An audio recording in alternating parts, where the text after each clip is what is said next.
whether you did something to her or not. Where is she? I don't know where she's at, Mitch. I don't.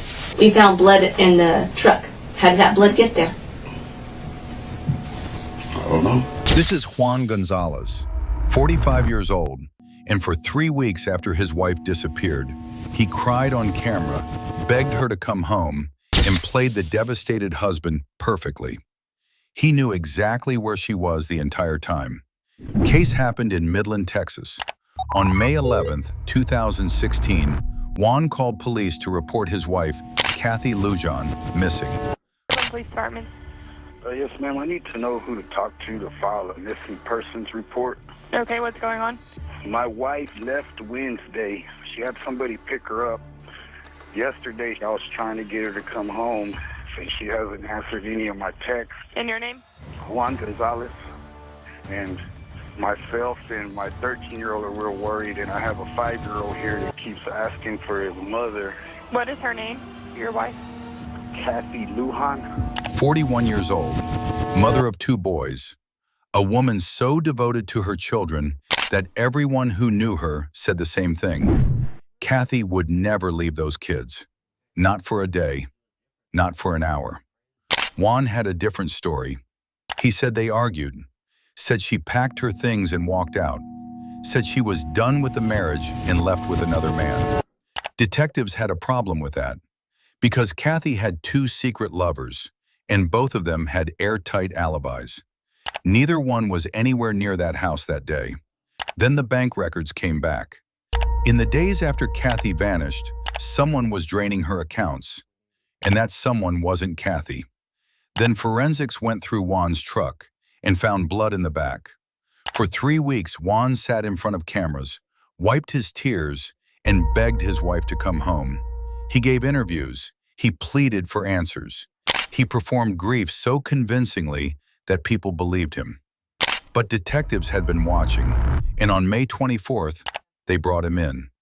Watch as Juan spends hours building a story so carefully constructed that detectives are forced to take it seriously. You're trying to make me tell you something that didn't happen and that I didn't do. Now I'm trying to get you to tell me the truth. There's nothing to tell you. Watch the moment that story begins to collapse, not from the outside, but from within. And watch what happens when a man who spent 3 weeks performing grief finally runs out of performance. He did know. He had known since the day he put her there. I wrapped her up in some blankets and I took her up there on, what is that highway going towards San Angelo? This is the interrogation of Juan Gonzalez.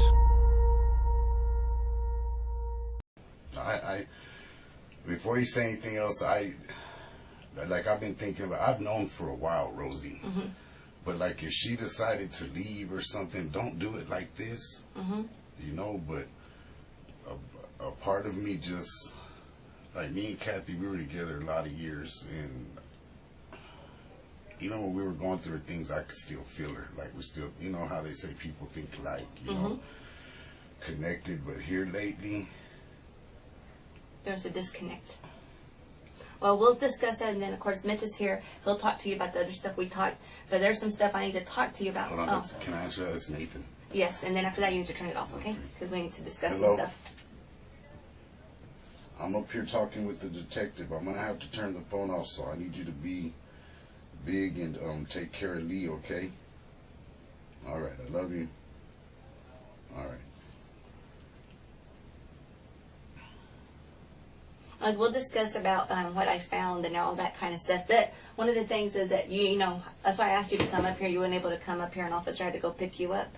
So because he's picked you up and we're in this room, I have to advise you of your rights. Because obviously you didn't come up here on your own. An officer brought you up here. No. So let me just read your rights and you tell me if you understand or don't understand, okay? It's just like a formality type of thing. You have the right to remain silent, not make any statement at all. Do you understand that? You have to say yes or no. Yes. Okay. Any statements you make may be used against you at your trial. Do you understand? Yes, ma'am.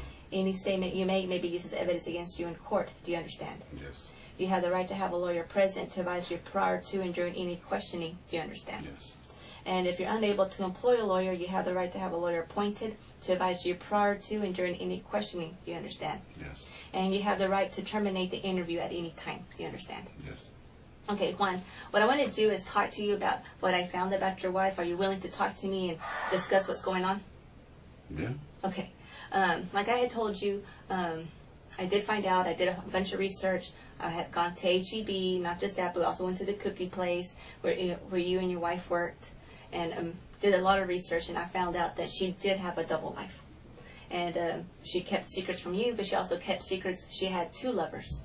Yeah, I And knew that already. Yes, and she kept secrets between them too. Okay?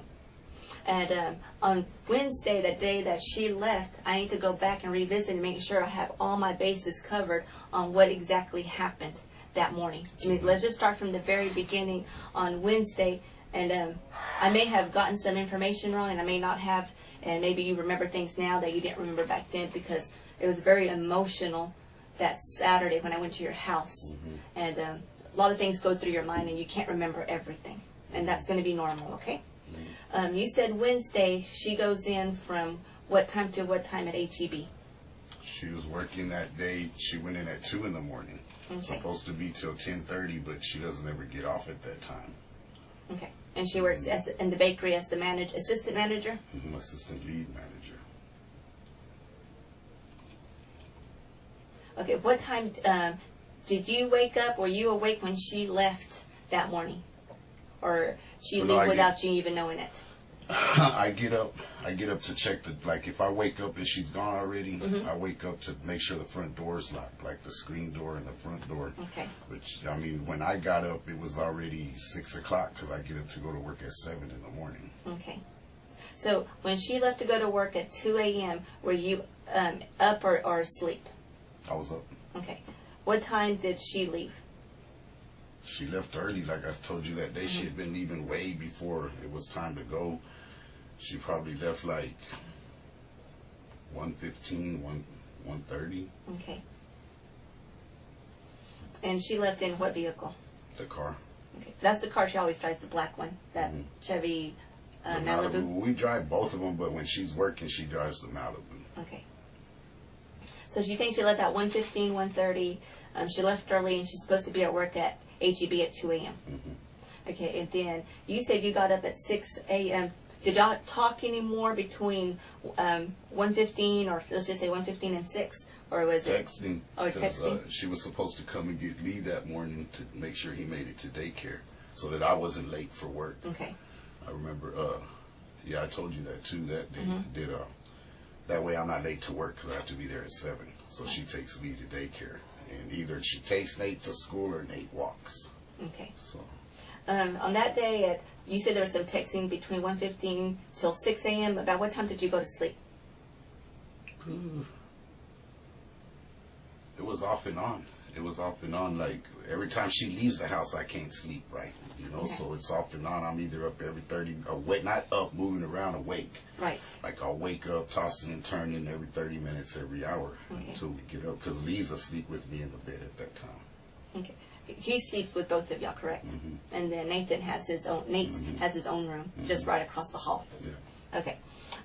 So about 6 a.m. you get up, and did y'all already make arrangements through text or by phone? Through text. Okay.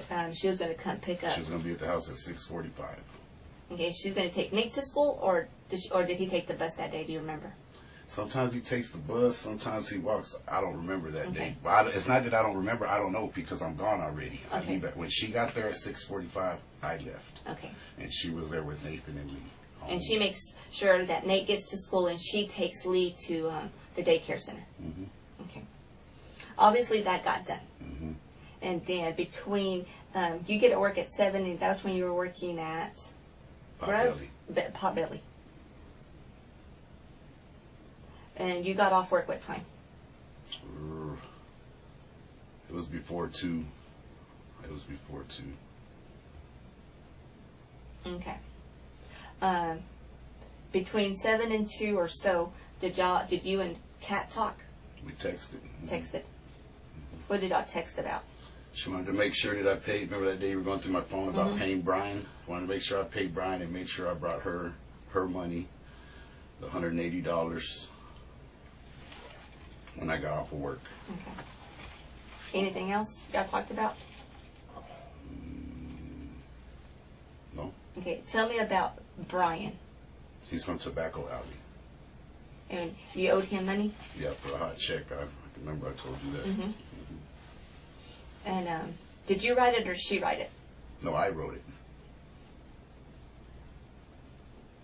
Did you buy cigarettes or what did you buy with the hot check? No, I just wrote a check to cash it because Okay. he cashes checks there. Did you know it was going to be a hot check?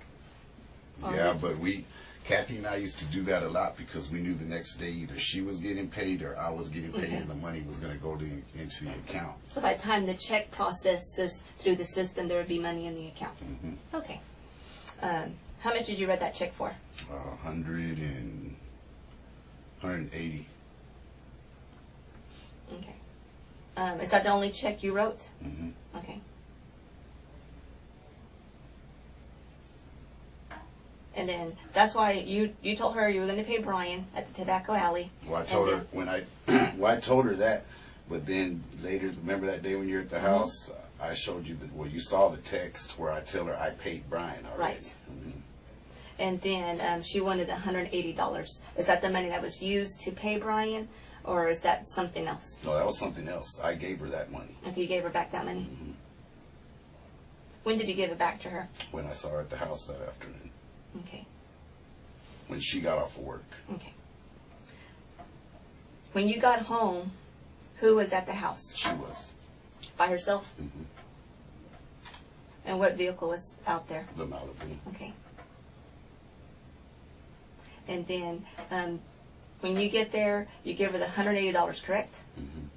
Okay, and then what happened after the $180? No, when I got there, I was walking up, and remember I told you she was on the phone. I could Right. hear her on the phone through the window. And when I walked in, she tossed the phone, and I was like, "Who you on the phone with?" You know, and she was like, "Nobody," you know. And I was, we started, talking again, about what she's been doing because it had been awkward in the house because she doesn't talk to us. She doesn't want to do anything with the boys anymore. The next 2 days she was supposed to be off, so I guess maybe she was making plans or something. Anyway, I gave her the money. And we got to talking, and then she was like, I said, "I know you're, sleeping around, it hadn't been a secret, Rosie. I've been knowing for a while, Yeah. And so I hated it when we'd walk in or we'd see each other and she's acting like she has to hide something. Everybody around us knew that she was changing, from her when she started losing all her weight. So anyway, she went to the room. I was in the kitchen for about 30 minutes, and she comes out and she's like, "All right, look, this is what it is. I'm just going to go ahead and let you know." And she gives me the phone. And I start, going through the text, and, after that, she was like, "I'm just going to leave for a while, and I'll come back when I'm ready to talk about this." So I ended up leaving before her, though, at 3:30 to get the kids.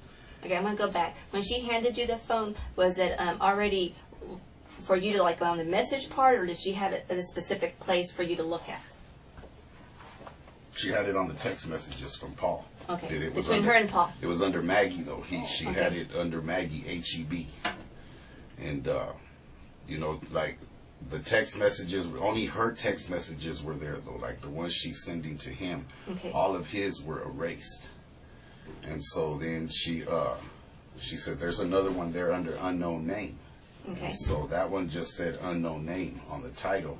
Same thing, started going through those, and it was basically the same text as from Paul, to Paul. She's, Just a different, another number. yeah, like the same thing, the way you kissed me, blah, blah. It wasn't real sexual, but just through reading, and his were erased too. His incoming texts were erased too, and hers were there. But, anybody could have figured out what's going on. So I was just like, you've been doing this like this for this long, Did she say how long she's been with them? Well, I knew from me since before the first of the year, I think. Okay. But in February, when she started acting funny, one time, I was thinking about this the other day, about February the 3rd, it was before the Super Bowl, and she was getting ready for the Super Bowl HEB. She was looking for a picnic basket. And like, you know, I could always tell, like, she was trying to, like, she'd be like, hey, why don't you, like, in Walmart this time, she was looking for a pair of, she says, why don't you go over there and see if they got any? Well, I already knew. It's just like any woman that knows that their man's cheating, you know, or has that feeling, you know, you keep eyes on them. Well, when she told me to do that, walk over here, look over there, I walked a few steps and turned around and came back with a basket, and she's on the phone. You know, I already knew. And so when I went through the text messages that day, because then this, I remember this too, she says, go up all the way to the 3rd, because weeks before, you know, I said, like, remember that time we were in Walmart? Were you talking to somebody on the phone? No. Well, so I guess she's sitting at home that day, because it was already leading up to this, you know, like she kept her, and this is another thing, and this is going up to what I'm telling you. Here lately, her father has wanted her to be away from me for some reason. He's always been the type of person, like, if we're struggling or she's struggling, he'll give her money to help, you know, pay bills, whatever, you know, or help pay with Lee's daycare, because it's over $500 a month. Here lately, he told her, if you're going to be with him, I'm not going to help you. He was pretty much cutting her off. So she would come home, Dad don't want to help me if you're going to be here, so either you got to go or I got to go. I can always go to my dad's. So here lately, the past days that I've been thinking, I remember 7 years ago when Kathy and I split up, because, you know, and this goes back to when I told you that day, her cheating, I was hoping she would just get it out of her system that she was going through something, because I did a lot of wrong to her when I was in the music business, and, you know, no secret, Mitch here, when I was dealing dope, you know, I was fooling around a lot, you know, so I took it as I deserved it. It's payback, you know. We never fought about it. I mean, I don't know, you know, what y'all got out of Nathan when y'all talked to him. We don't fight like that, Rosie. We don't fight like that. The neighbors can even tell you that. We don't fight like that, you know. And so anyway, her dad not wanting her to be with me 7 years ago when we split up, because I went back to one of the mothers of 2 of my other kids. He paid Kathy $5,000 to go to Vegas and marry his new wife's son from the Philippines to get his green card, so long as she didn't get back with me. Well, we winded up getting back together within the month, you know. And I don't remember if it was, well, you're going to have to pay me that $5,000 back now that I gave you. So for 2 years, we went through this. And these are things that we've been through, you know, that we've been through other big things. We would argue every day. When are you going to get divorced from this Fulio? You know, when are you going to get divorced from this shithead? You know, stuff like that. Well, my dad and this and that, and so is your dad. Your dad has control of everything you do. You know, that's always been an argument with us. And So it's actually leading up to that point where he was like telling her either to leave you or he was going to cut her off. yeah, and these are things I've been thinking about, you know, and so like the other day when I talked to him on the phone, he'd be like, have you talked to the detective? And I'd be like, no, they haven't told me anything. And I said, have you talked to him? No, she hasn't talked to me. But then I talked to Paul, and Paul's like, yeah, Dad told me this. Why this man's lying to me, I don't know. Well, you know, it's no secret. He thinks I did something to his daughter. What I'm getting at, Rosie, we've been through way bigger things behind her dad, always being in the middle of us. And I've never done anything to Kat. I have a domestic violence way back in the day when we were together, you know. Yeah, you told me about that. And so I'm thinking about all these things, like, why is he lying to me?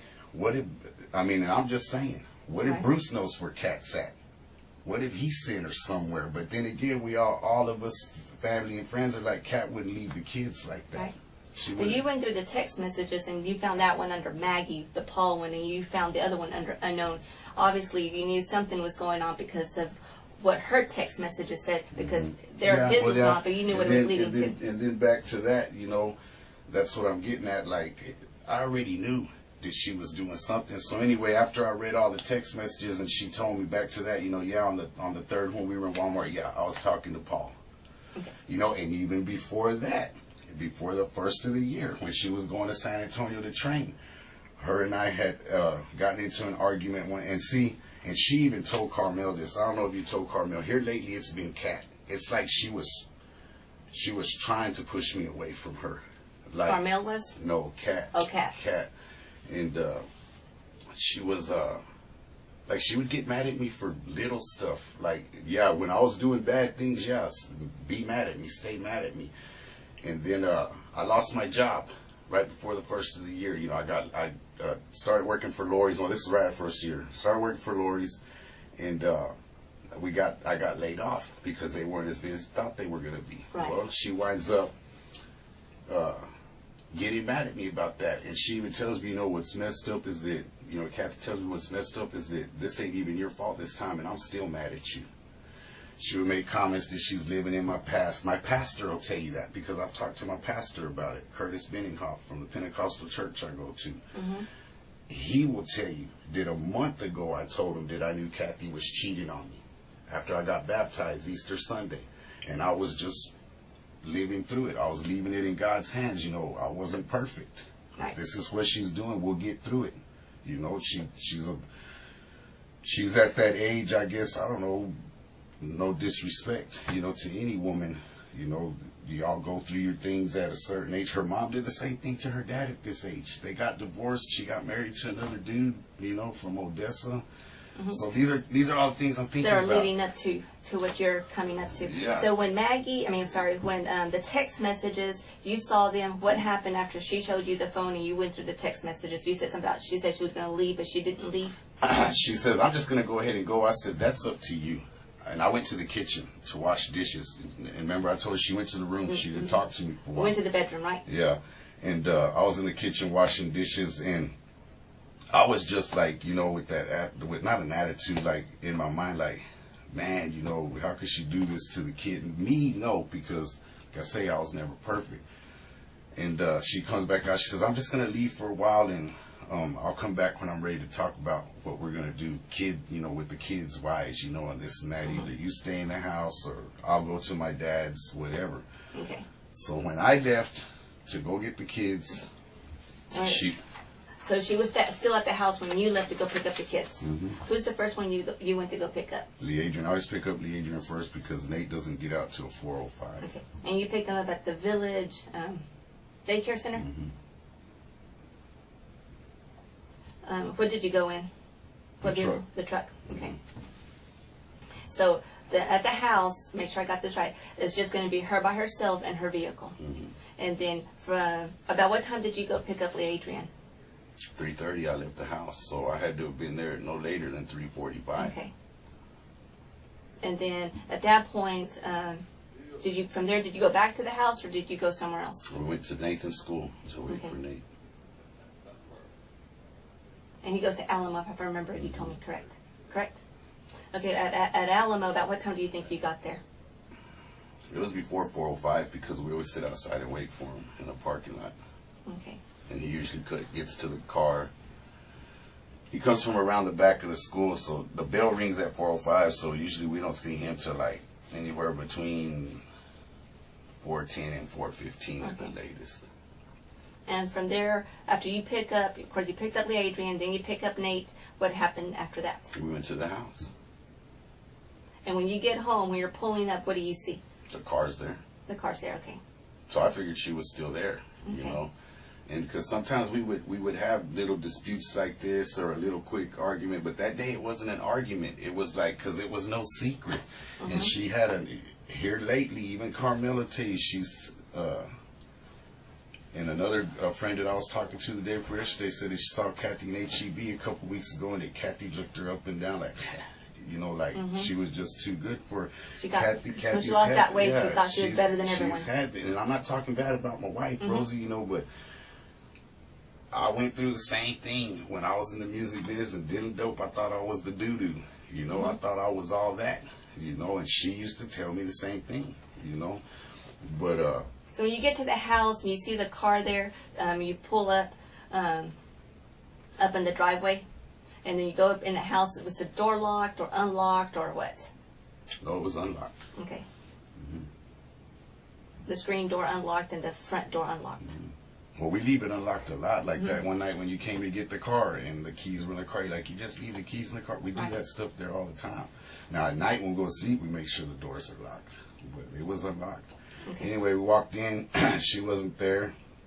So I figured Carmel had come to pick her up, Okay. you know, or one of the guys, you know. And because I remember talking to you last week, you know, that how was I to know if one of these guys had Had been in done the house. something or whatever. No, had been in the house Oh. before already, and I didn't know about it. Mm-hmm. So When you go in there, she's gone. Did you call her? Try to find out because what did you? What I'm trying to get at, did you call her when you knew she was gone? no, because she told me she was gonna leave for a while. And when Kat here lately, and Kat's always the type of person when she's in her little zone or mad or upset, just leave her alone, because it just makes it worse with her, you know. And so I went to the kitchen. I told Lee go to the bed, because Lee always, after school, he always goes to the bedroom with the TV tray. That's where he likes to eat his snacks and watch Netflix. So I went to the kitchen and got him something to munch on, went to the bedroom, and I noticed that 2 of Kat's pillows were gone and a blanket from the bed. The 2 pillows, like you're telling me, if I remember right, it's like the kind from the Holiday Inn, those big Yeah, long she ones. used to say that she'd confiscate them from the, like when she would go to San Antonio to train for HEB, she'd confiscate some pillows from the hotel room. Do you know what kind of linen was on the pillows? What color or Just anything? like maybe brown or beige, like the same colors that are on the bed right now. She's still got one there that has, I don't know if y'all saw in the bedroom, there's a black pillow that's real soft and it's got black stuff all over it. It's her mascara, because she got a habit of coming home from work when she gets off sometimes, and she'll just lay down and take a nap, and that pillow don't ever have a pillowcase in, you know. So And you said a blanket or a comforter? yeah, it was a comforter. And what color is the comforter? The same color as the one that's on the bed, Maroon? maroon and gold. And that's the one her mom got her or whatever. Yeah. Like that's the one you said was like a Korean made. Blanket. What was the print on it? I don't forgot remember already. if it was lions or bears. I just know that the colors are maroon and gold, and it's that real soft, real. Like the San Marcos. Yeah, like what we were talking about. Okay. Do you notice any like her purse or anything like that gone or anything Her like that? purse, her black Coach purse, was gone. Okay. When you get there and you notice her car's there, everything's gone. How about her phone? Her phone was gone too. She's not gonna leave anywhere without her phone. Okay. And after that, after you left to go pick up the kids, you never physically saw her again. Okay.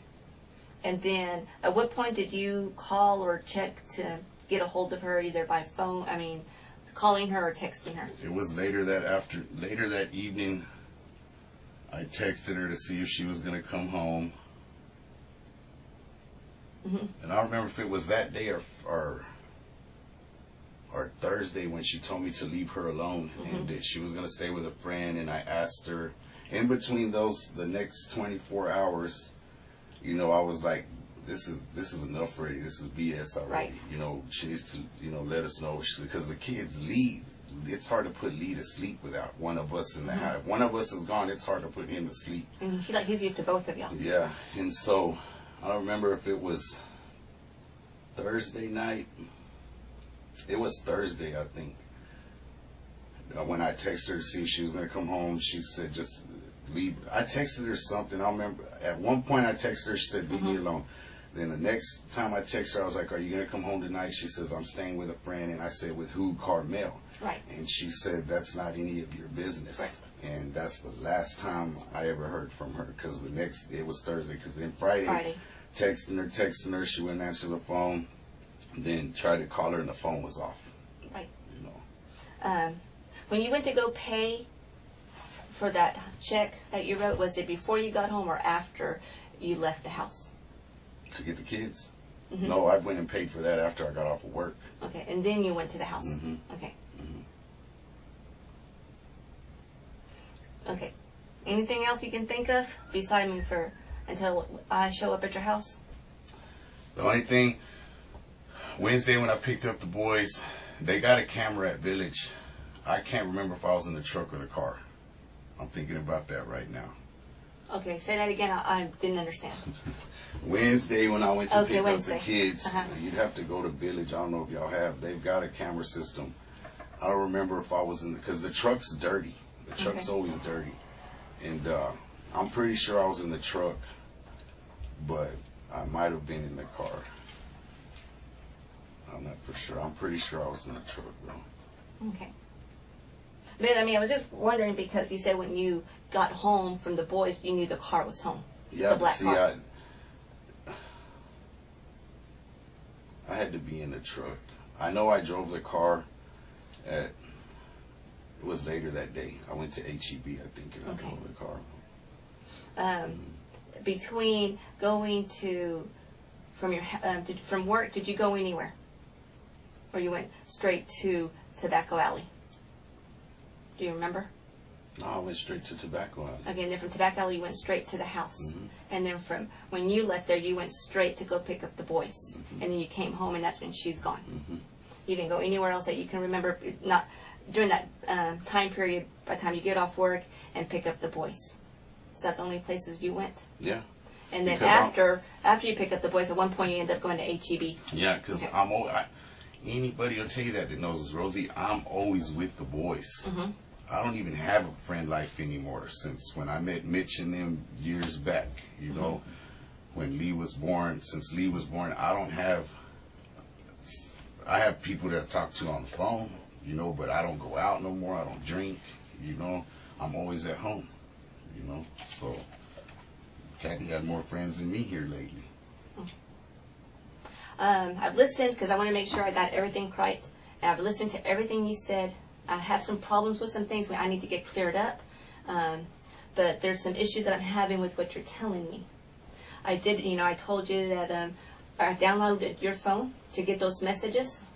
But I'm going to tell you, I got a search warrant also for your phone through Verizon. And I got all your information from Verizon. I did the same thing to her phone. I don't have her phone physically, but I did a search warrant, and I got all the information from her cell phone. And obviously we know that she was cheating on you. That's no secret at all. And I can tell you before March that she's been cheating on you. Anyone in your position would be pissed off. I understand that you've done your stuff back in the past, but if she wasn't arguing, if y'all had arguments, y'all dealt with it, and y'all moved on. Correct? And then y'all end up having Lee Adrian. So I can understand you being upset with her if she's cheating on you, because I would be upset. Do you agree with me with that? Yeah, anybody would be upset, but it wasn't upset enough to do anything. Okay. And like I said, I did some research, and I found that you left work earlier than that, and you went to different places in town. Do you remember that? I don't know. I'm always driving around. Where did I go? Well, you went to different areas. But one thing that I do know is I have Kathy leaving HEB because I went and got the video. I have her. She's wearing the pink shirt that you told me with the HEB, those black pants like you told me. And she has her hair up. She leaves the bakery. She checks her, clocks out, leaves in her vehicle in the black car, and comes home. Because she's at home. While she's at home and she's talking to you and texting you throughout the day, you had told her something about you were up here at the police station talking to the detective. Oh yeah, that's because she's yeah. I went to Skip's house that day in between that time. Okay. I was trying to avoid her because she was mad at me about that $180 that I told you about. Yeah, I told her that I was at the police station talking to detectives about a stolen gun. Okay, tell me about the stolen gun. There was some words said that they thought that I stole the gun, there's no truth to that. Whose gun did you steal? Chachi. Chachi's, okay. Did you ever talk to Chachi about that? No. Okay. And that was just you kind of bluffing her, telling her you were here, but you were really at whose house? Skipper's. Skipper's. Okay. About what time did you get to Skipper's house? I know it was before 2. Okay. Because you got home about 2, I guess. So did you go pay the hot check first or go to Skipper's first? I went to Skipper's first. Okay. And then you went to the hot check. Okay, then I'm going through her messages and what I could read. While she's texting you, she's texting not Paul, but a different guy that she's having an affair with. And those are pretty risque text messages that I read. You probably read her side, but I read his as well, because I have those. And on there, it's about 12, almost 1 o'clock, and she said that that you were on your way. And I can see where y'all calling each other back and forth and texting, but mostly calling at that point. And you go to her house. While you're there, something happened. I know something happened there. I have no doubt. Pay close attention to what Rosie just said. Not, I think something happened. Not, I believe something happened. She said, I know. And by this point, she has every reason to. She has the HB footage of Kathy leaving work alive. She has cell tower data showing both phones pinging at the same location. She has blood in his truck. She has 2 alibied lovers who were nowhere near that house. Every other explanation has already been eliminated. She's not pushing him. She's waiting for him to catch up to what she already knows. But I need to know if it was an accident, she attacked you, or something happened. I know something happened. You and I both know that. Nothing happened. Something happened. Nothing happened, Rosie. Nothing happened. Nothing happened. Me and Kathy have gotten into it before, and she scratched my face, things like that, my arms, my chest. Nothing happened that day. Nothing. Well, as I'm going through her phones and stuff, there's a phone that she had a lot of conversations with Chachi, and so did you. And there's a particular one, which I'm not quite understanding, is on Friday the 13th. She's gone, and you have her phone and your phone. No, I didn't have her phone. I had been on the computer, and this is something else I was going to tell you. Here recently, somebody changed the password to the computer. I can't even get on the computer to log on to see what our bill is. I saw that Chachi had called Kathy's phone. You can see this stuff through the computer, like when incoming call stuff come. So I know she had been talking to Chachi a lot because he thought that I had stole his roommate's gun or his gun, whoever's gun it was, one night when I was over there. So I texted him that Kat was asleep, and then texted him from, you can do this, because when I used to work with the DEA, and I would take Kat's phone with me, like when mine was dead, or take both phones, she would text me to the phone through the computer. She taught me how to do this. That's how I texted Chachi. I didn't have Kat's phone. I don't have Kat's phone. Okay, first of all, the stuff I got didn't come from the computer. It came from Verizon, and it came from her cell phone. I'm going to tell you, he called Kathy. And you knew he called Kathy. Through the computer? Not through the computer, no, sir. Not through the computer. Well, I don't know, Rosie, but I don't have Kat's phone. You had it that day. And you know what else I know? When we did the search warrant, I did it for the cell site towers. And it shows to be at your house. Your phone is there, and her phone is there. All the way up to the 13th. I've had my phone, and that's it. Her phone is there as well. And I'm trying to find an explanation why her phone was at your house after she left on the 11th. I don't know. Y'all searched the house, or y'all can search it again. There's no phone there. After the 13th, I'm sure it's not there now, but I'm telling you, it was there up to the 13th. And that phone, those things come from the phone. It doesn't come from the computer. And it's showing at your house. Even when you went to Dino's Pizzeria, you had your phone and her phone was there along with yours. Because I was able to follow you. I understand all that, but I didn't have her phone. There's no other explanation. You had it. We're going to cross past that, but I know you had it. Now, I have other situations. I went ahead and pulled up her finances. What did you think I find? I told you, I'm always using the birthday, the pin.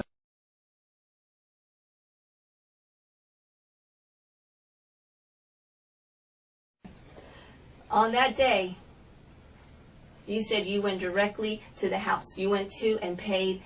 You went to Skipper's, and then you went and paid, and then you went to the house and talked to her. I went to the bank and pulled the money out to pay the dude from Tobacco Alley. That's why I was asking. You didn't tell me that. Well, I had to get the money from somewhere. That's How much money did you withdraw? $200. Okay, and then from there, where did you go? I went and paid Brian. Okay, and then? I went back to the house. And then went and got the boys. How about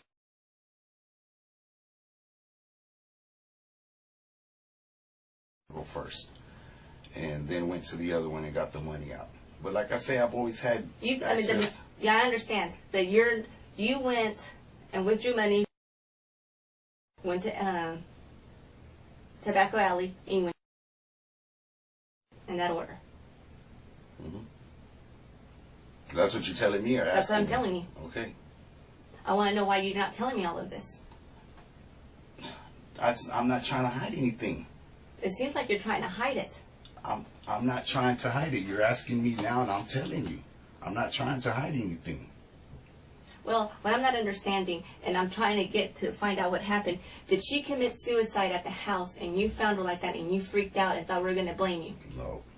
If anything happened at the house or she committed suicide, there'd be blood everywhere. Why would there be blood everywhere? I don't have time to. I wouldn't have had time to do anything to my wife, Rosie, and then clean something up before getting the boys. Nothing happened at the house. I didn't do anything to Kat. She didn't do anything to herself at the house. Well, now you're talking about blood. We found blood in the truck. I know that because Carmel told me you told her that. I didn't tell her that. Well, somebody told her that. Well, I don't know who told her, but I didn't tell her that. But I'm telling you, there's blood there. How did that blood get there? I don't know. 2 words. That's all he has for the blood of his wife in the bed of his truck. Not, she cut herself. Not, we were moving something. Just, I don't know. A man who genuinely doesn't know how blood got somewhere will try to figure it out loud. He'll guess. He'll suggest. Juan went completely silent because the only explanation he has is the one he's been hiding for 3 weeks. Look, this is what I think happened. I think that she's cheating on you, definitely. You're hurt. She did something to you where you were either defending yourself or either you attacked her because you wanted to or you were defending yourself. It's one or the other. I think you were defending yourself and you didn't mean to hurt her.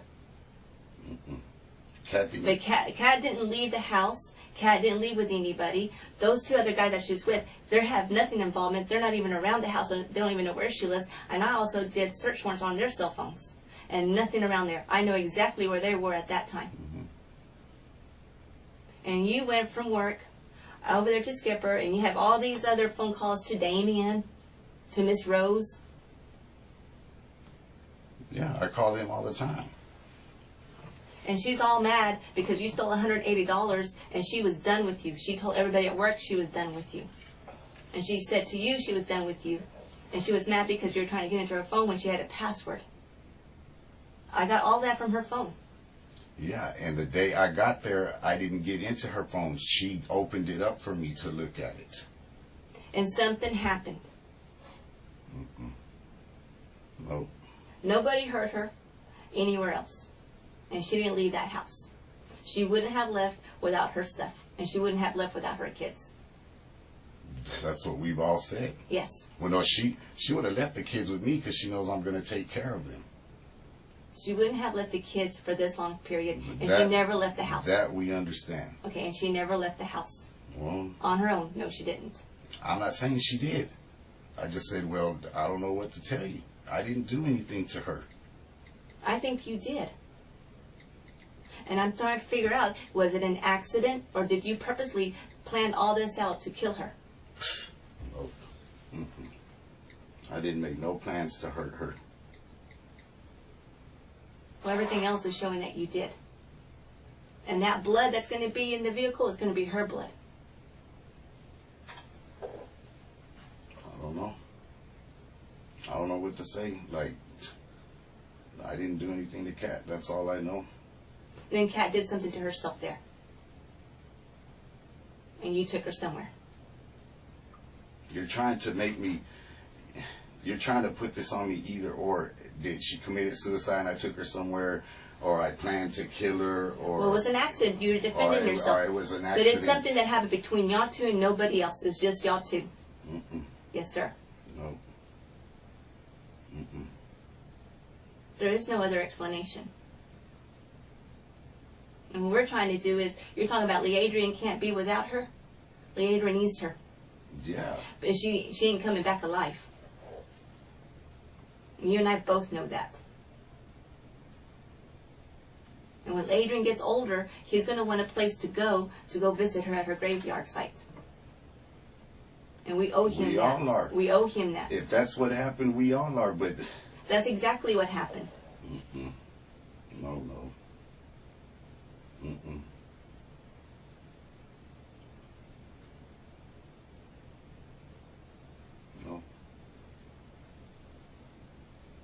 Yes. Let's just try to get her back home. What do you want me to do? Tell me where you took her so we can bring her back home. I didn't take her anywhere, Rosie. I didn't take her anywhere. I've been at home with the boys since that day. I did not take her anywhere. I've left the house to go see Damien, Skipper, Rose. Because of the pain pills. Yeah, but where would I have taken her? You tell me. You say you've been watching my cell phone? I did a search warrant from that day. Where would I have taken her?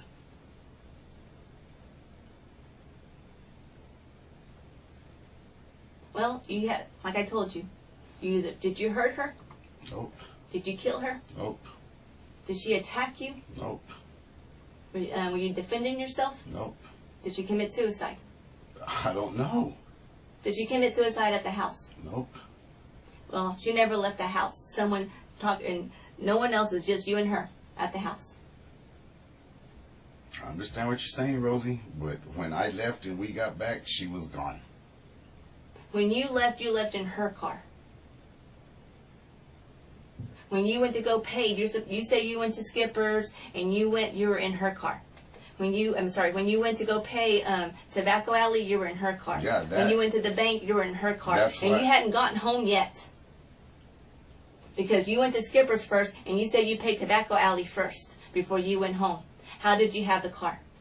You went to Skipper or whatever. How did you have the car? When I got home, that's why I'm telling you, I couldn't remember. I think I might have been in the car that day because I remember at the bank. But you said that when you did all of that before you went home to talk to her, she had the car. I have her at the car, leaving HEB. There's no way you had the car. So all that happened after you were at her house, not before, like you told me. What? I don't understand what you're saying. I had the car, but what happened before? You said you went to Tobacco Alley. You went to Tobacco Alley, before you went home. Because you paid him the hot check. Yeah. Before you went home. No, you were at home first because you're in the car. Yeah, that's what I'm saying. You didn't go home. That's not what you told me. That's why when I told you a while ago, Rosie, check the cameras at the village, I don't remember if I was in the truck or the car. I'm not talking about the village. I'm talking about before that. You said you were at Tobacco Alley. You went home to talk to Kat to find out about the affair that she was having on you. How did you end up with her car before you even... There's no way. Explain to me how you ended up in the car. If you left work, you had the car. You went home first. I'm not confusing you. No, you're just because a person don't tell you bit by bit everything. I know I went to the house first. I had Kathy's money on me already. Right. From that morning when I took it. I went home. I gave her that money. She shows me the text messages. I wind up leaving in the car. But you paid Tobacco Alley before. You said you paid tobacco and did all that stuff before you got home to talk to her about, before she showed you the phone, before she went to the bedroom, before you went to the kitchen. You sent her a text saying that you paid Brian. And you weren't at home yet because you were en route to the house. When you get to the house, you tell her, or text or whatever that you paid Brian, and that you gave her the $180. Mm-hmm. Correct? Yeah. Okay, that's what I'm saying. But you were in the car. Mm-hmm. Then explain to me how you did all of this in the car and you had not been at home yet. You just told me you did all this first before going home. Well, I'm telling you, I went home first then. That's why I told you a while ago that I couldn't remember if I was in the truck or the car. I do a lot. Me and Kathy both do a lot of things every day. I can't tell you bit by bit like a movie what I do and what I do first. I'm just telling you what I know I did that day. Yes, and you're changing it. I'm not trying to change anything, but you're sitting here telling me that one of 3 different things happened between me and Kat. Yeah, because one of those things happened. No, not between me and Kat. Not between me and Kat. We don't fight like that, Rosie.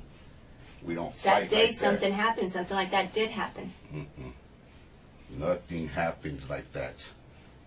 Nothing has ever happened like that. We don't fight like that. That day something did happen. I don't understand how you're being this adamant that I did something to her or she tried to do something to me and it was an accident back and forth, or I found her dead and moved her somewhere. There's nothing like that that happened. Nothing. Well, you know how you said I was adamant? Because I know it.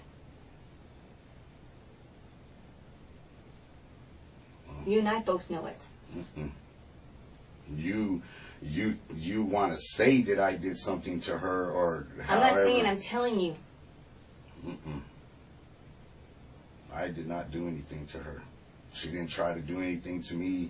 She didn't commit suicide and I moved her. However it is you're telling me I did it, I did not do that. And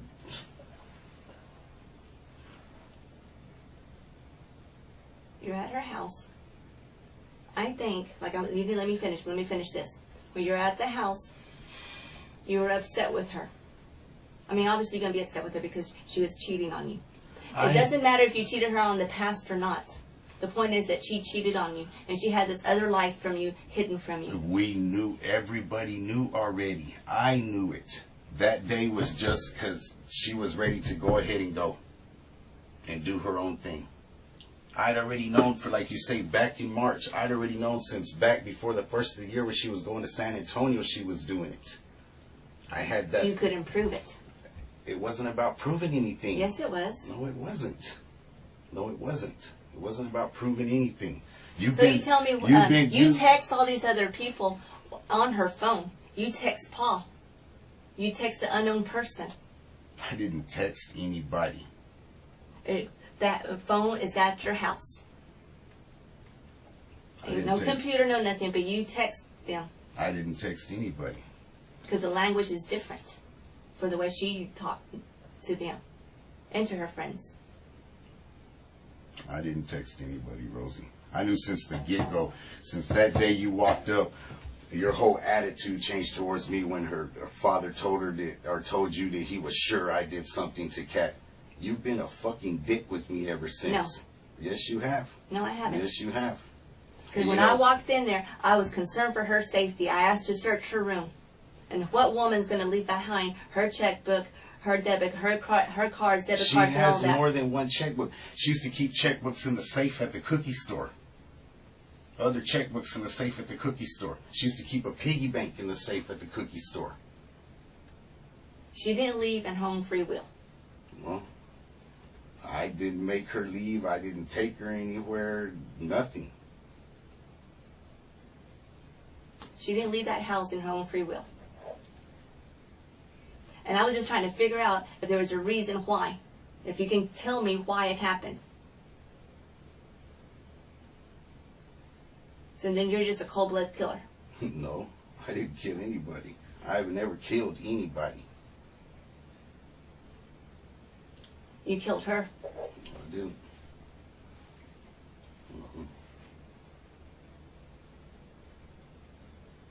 So all this technology is lying.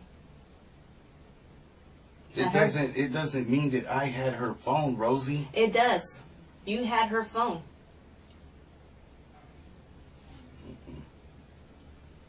You told Chachi. How would you have known? And don't tell me it's through the computer, because everything I got was not from the computer. It's from her phone.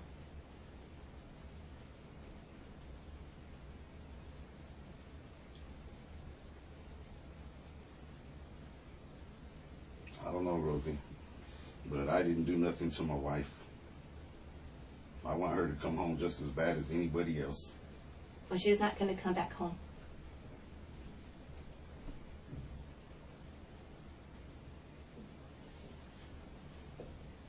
And what I'm doing here is not for you. It's for Lee Adrian. And Nathan. Mm-hmm. They have the right to know where their mom is. They have the right to go somewhere to visit her. I don't know where she's at. I don't know where she's at. I wouldn't do something like that to the boys. You know what? I actually think you wouldn't do that for the boys. I don't think you woke up that morning and planned to kill her. I think it was an accident. Mm-mm. Nope.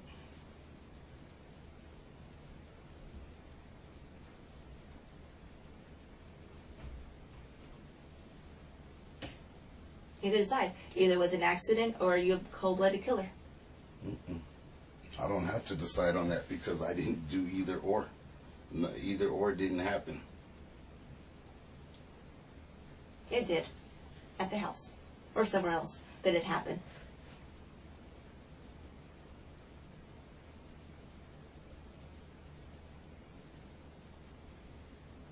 She was scared to death to tell you about this. You're going to expect me to believe that she showed it to you? She was not scared. The way she had been acting lately, she was not scared. Kathy wasn't scared of me like that. If she was scared of me like that, she known she could have gone to her dad's a long time ago. Enough for her to tell people if anything ever happened to her, you did it. That I don't believe because Yes. we haven't been fighting like that. She told someone that day before she left HEB. An employee, not Paul, another employee. Mm-mm. Nope. I don't believe that for 1 minute. Well, I tell you, that's what she said. We don't. If anything ever happened to me, Paul did it. I'm sorry, you did it. That's he say, she say stuff because we never fought like that. This person has nothing to gain. Why would this person lie about something like that? People do stuff like that all the time. Not Rosie. about that. Nah, you're trying to make me tell you something that didn't happen and that I didn't do. No, I'm trying to get you to tell me the truth. There's nothing to tell you. There is nothing to tell you. Nothing. Other than what I've told you. What you told me is lies. No, they're not.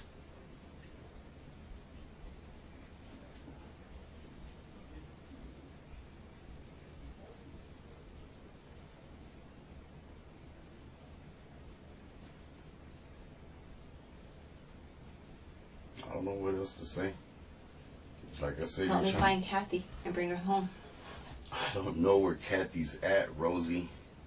Yes, you do. No, I don't. No, I don't. Like I said, where would I have taken her? Or did you dump her? Whatever. I didn't take her anywhere. I didn't dump her anywhere. You said you've been following me with the phone or whatever it was you did. I went on that phone from that day. I can't follow you now on the phone. I did it from that day to see what happened on that day. Your phone, her phone, and the other two guys' phones. And her phone was with you up till the 13th. And she was gone. Mm-hmm. At your house.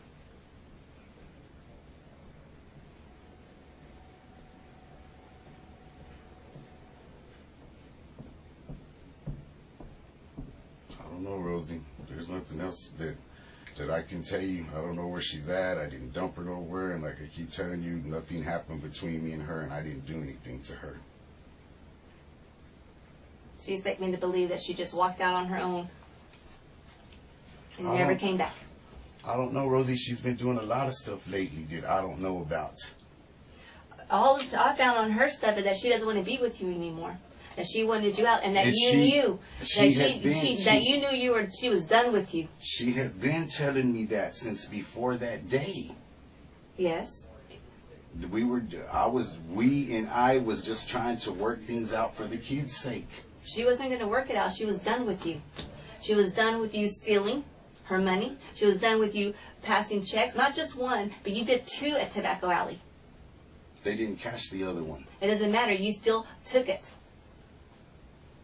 She knew about that. And the only reason he called her that evening, and then he called her that morning at 10 o'clock, and that's when she told you about that too. She said she was done. Yeah, she called me when I was at work. Mm-hmm.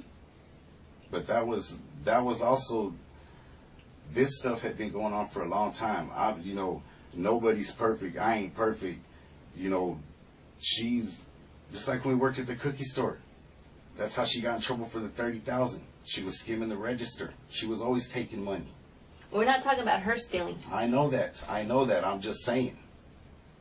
That's how I learned how to do that stuff. She did it. I wouldn't even see my paychecks. She would take my paychecks and forge my signature on them and deposit them. Just like my income tax check I was supposed to get. I never got that because she got it. She was mad at you because you were stealing her money. You would pass.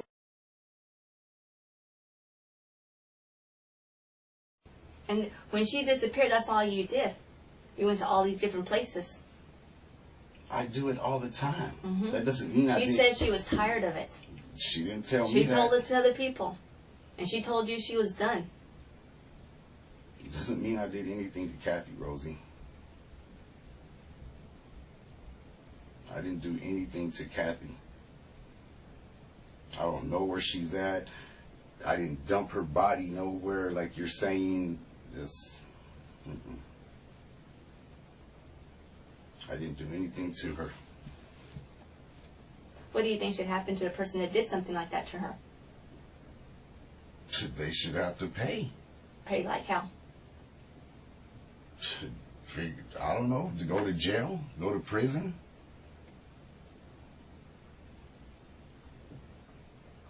What are you more scared of right now? I'm not scared of anything. I didn't do anything. I don't have anything to hide. Why would I be scared? Because something happened to Kathy and you did it.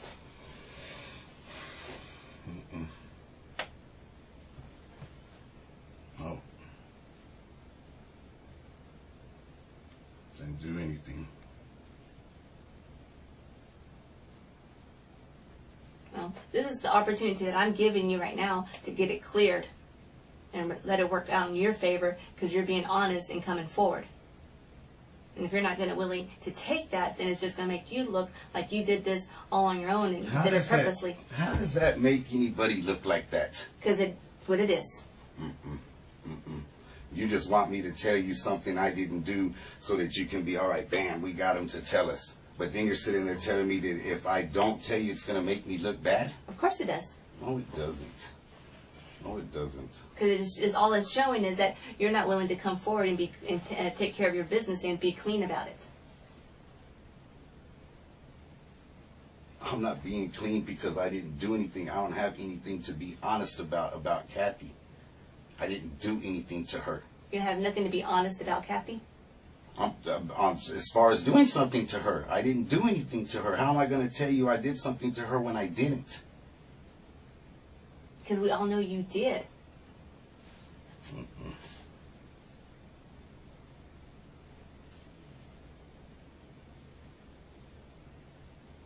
didn't do anything to her, Rosie. She's not going to come back alive. She's not out there. And her dad's not hiding her. Her brother's not hiding her. She's not with those guys. They're not hiding her. And she's not going to leave her kids.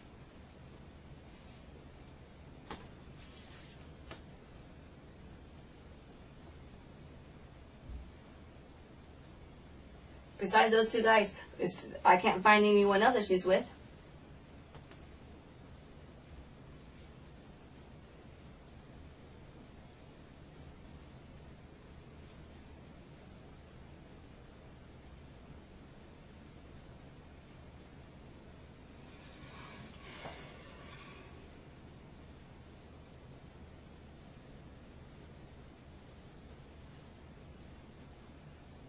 I don't know, Rosie. That blood that was in the truck, you can't explain that. I can't explain it because I don't know about the blood in the truck.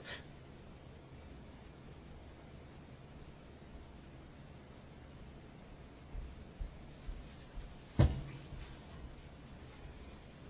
don't know what to tell you, Rosie. I just know I didn't do what you're saying I did.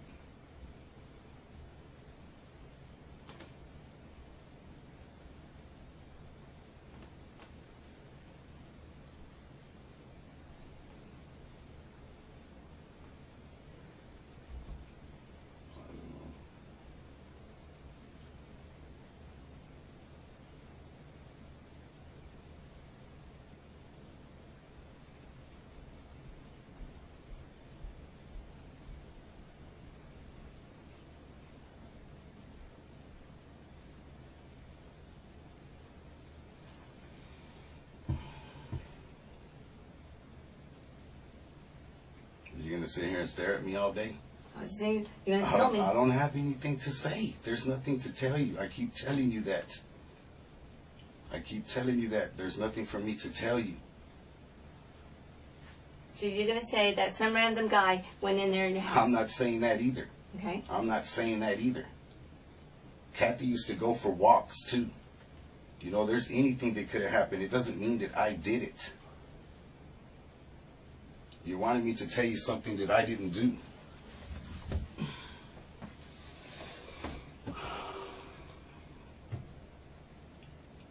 Is there another explanation that I don't know about? I don't know, Rosie. Y'all, I've been sitting around thinking about everything too. Like I say, me and Kat didn't fight like that. And Manuel, since I've been sober, you know, off of alcohol and dope.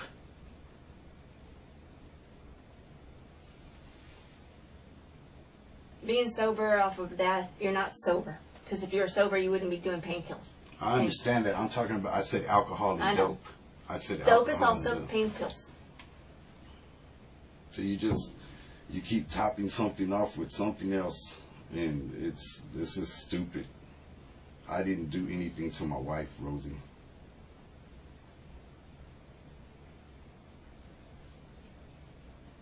I'm going to step out for a little bit and I'll be right back. Yeah, round 2. Whatever. Can I talk to him for a second? Yeah, go ahead. Mitch, don't even start, dude. Just Russ, settle down. Oh, man. Listen, I'm going to tell you straight up, looking at you, I don't think you did anything. Well, you know, like, why is she Relax. just drilling me like that? Because that's her job. I know, but That's her job. And they're trying to figure out what happened. The only thing that bothers me is I don't think you did anything to her. I've known you for a long time, and I watch how you act, and I've talked to you a bunch of times. But I'm telling you, something happened. I don't think you did anything to her. But I think you know where she's at. I don't know. Hang on. And the reason, and I'm not going to bang you up, and I'll just get out of here and leave in a minute. But here's the deal. Why I think that is because I've known you for a while. I've known you for a long time. I've helped you out. I've always been straight up with you. I'm not going to blow smoke at you and all that stuff. I don't think you did anything. But I think something happened that you're not involved in, and like if she did something to herself or something happened.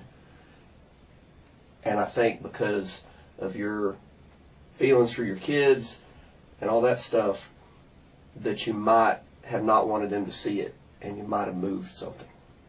And the only reason I'm saying that is because I can look in your eyes and tell I don't think you did anything. I've known you for a long time, but I know you know where she's at.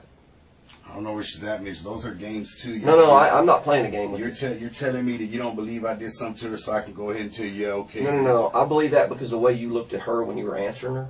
Mm-hmm. I'm just going to tell you, the way you looked at her when you're answering her, when you said I didn't do anything, it was a very, very good answer. But when she said, did she do something to herself, and you adamantly said, I did not do anything to her. I'm just telling you, I've watched you for a long time. I've interviewed you on other things. So I know how, and I know how much you like, I mean, your relationship with your kids. I've seen you at school. I've seen you take your kids to school. So I know all that stuff. And I'm not going to play games with you. And I'll get out of here and leave in just a minute. But I'm just telling you, you're going to have to step up for their sake. And if you didn't do it, you know who, I'm not saying did anything criminal to her. I'm not saying any of that happened because I don't know. I'm just saying I believe that for whatever reason, people make strange decisions under stress, that somebody thought it was a better idea that A to happen as opposed to B. I understand what you're saying, Mitch. So, but like I said, I'm going to tell you, and I'm not blowing smoke at you. I can look in your eyes and I watch how you answer the questions. You got a bunch of other stuff going on here with, I don't know, whatever pills, and nobody cares, and hot checks, and nobody really cares. But that's clouding your ability to specifically pinpoint certain things that happen during certain periods of time. And that makes you look bad. You know it. You've done this. You understand this.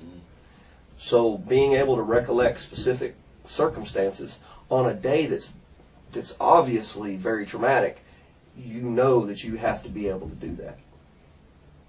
You've got to have a better recollection. And like I said, they think you did it. You may have. I don't think so, but you very well may have. But they're going to do their job, whatever that may be. I know you. They asked me to come over here and talk to you. I watched you. I hadn't said a word. You know I don't yell, and I don't scream, and I don't do any of that stuff. But I'm going to tell you that I believe that you didn't do anything to her. But something's happened. Something's going on. And you better get right with whatever that may be. I understand that, Mitch. So, I mean, if it's, something strange happened, an OD or something like that, and you don't want your kids to see that, everybody can understand that. But you got to come right with it, okay?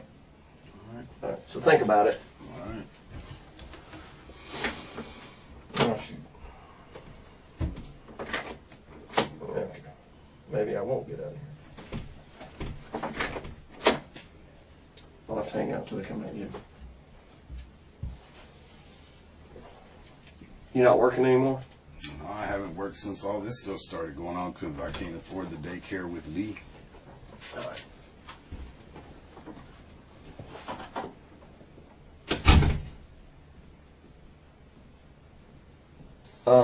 I'll go get you one. Let me ask you about this right quick, and then I'll go get you some. And I was half paying attention, but basically, they think you have her phone, and you're saying you don't. I don't have her. You don't phone. have you ever had it? Just when we're at home and we would before. No, I'm talking about since this time. Have you had her phone at any time? No. Because you know that phone stuff is what we do, and so I'm going to tell you that it's going to ping where it pings. I mean, it's going to be where it's at, where these GPS coordinates say it's at, and it's going to say it's at your house at the same time as your phone is. Okay, and then there's a text message with you and this whoever Chachi is about her being asleep. Yeah, that's what we were talking about. Well, and obviously she wasn't asleep. Why'd you say that? I said I did it off of the computer because I wanted to know what they were talking about. Yeah, well, the problem, I'm going to tell you, and I'll give you this right here. I can tell you it wasn't from the computer. And I mean, I'm being honest with you.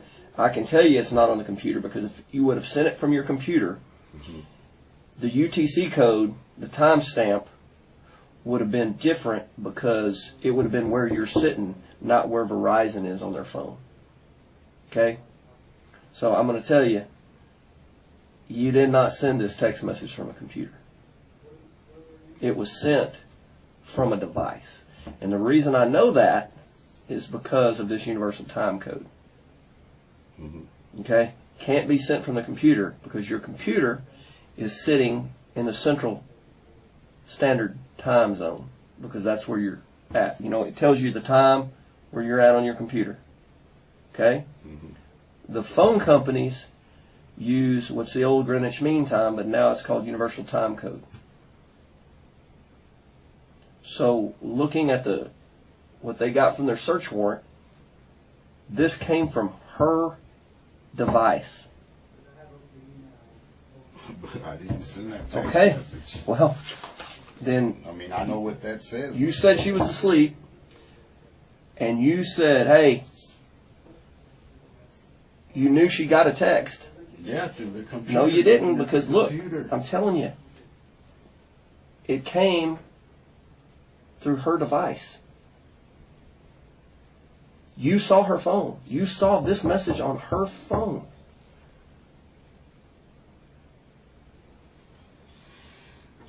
So, man, I can't get you past that. I mean, I'll take up for you all I can, but I can't get you past that. I understand. And so I know you had her phone. And that's not helping you.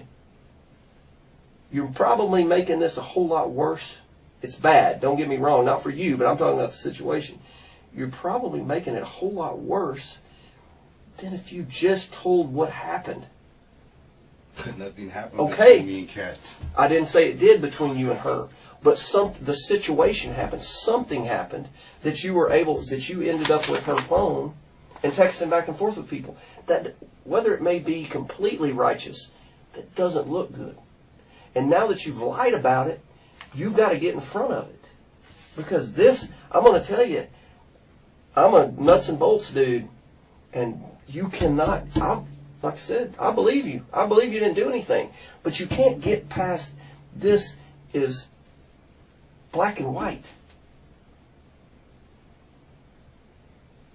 And so I know you used her phone. I mean, like I said, you do what you think you need to do, but you used her phone. And I know you're pissed off at the way they treated you and the way the cops acted towards you. I understand all that. But you're not going to get past this. It's not getting passable. You can say whatever you want to say, and they'll either believe you or you don't. But this, you cannot get past it. I don't know, Mitch, but I know I didn't do anything to my wife, man, and Rosie's just adamant. And that's fine. You tell me what happened then. Nothing happened. Okay, nothing between happened us. between you. You keep saying that, and I believe And you. I didn't get home and find Kathy dead or anything like that. Okay, then what happened? You know she just didn't run off. Come on, dude. Y'all have had troubles before. Y'all separated 7 years ago. You've been together, what, 12, 14 years? Like 19, Yeah, almost 20. 19, 20 years. There's bumps in the road, and she may have been going on her way. But you know that things don't end like that. This is not TV, just like you said. It's not a movie. I can't tell you everything I did.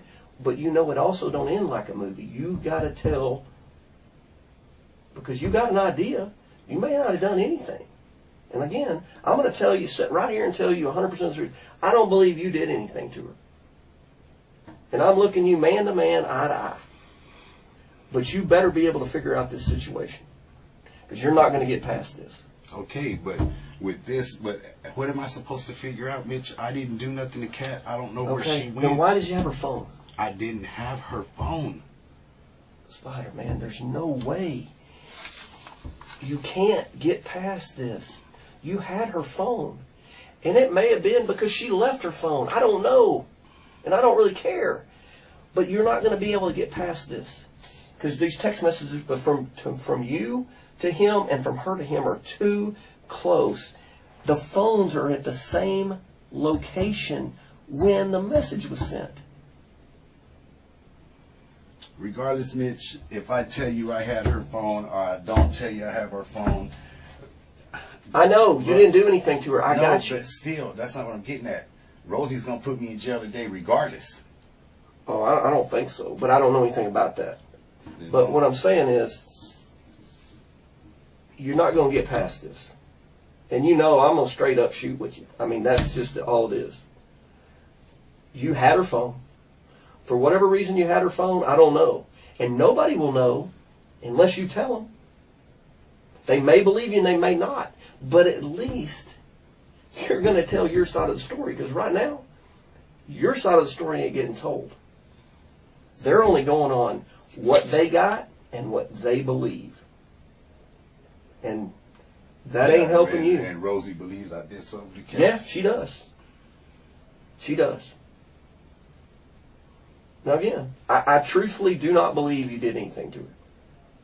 But I believe there is some situation that happened that caused you to have her phone and caused you to try to cover up something. I didn't cover up anything. Well, I'm talking about cover up her not being there or whatever because you said she's asleep. And I'm not talking about covering up a crime. That has nothing to do with it. Can I get something to drink? Oh, yes.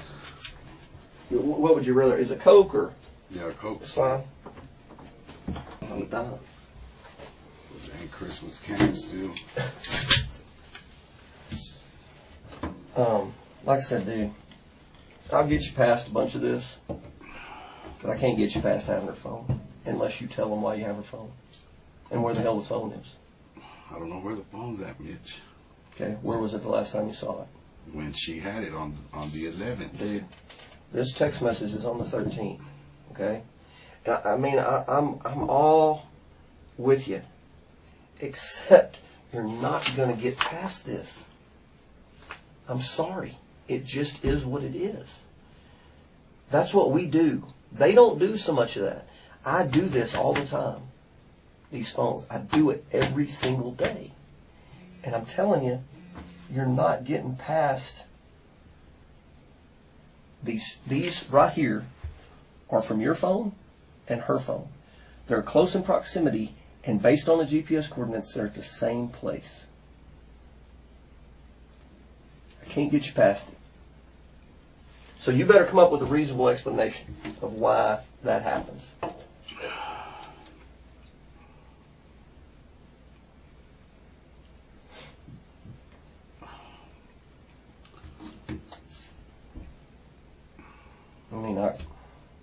I mean, I can show you the science of it. I can show you the. I don't need to see all that. I mean, you probably know more about it than I do. Nah, I don't know nothing about all that. Where's Rosie? I need to ask her if I need to call my friend. Well, she's mad at you. I mean, you're mad at her. She thinks you're mad at her. Damn right, I'm mad at her. She's been treating me like fucking crap since day one and lying to me. But think about it. You put yourself in this situation. And I don't know all the facts, so don't get me. I'm not even going to talk about them because I don't know all the facts.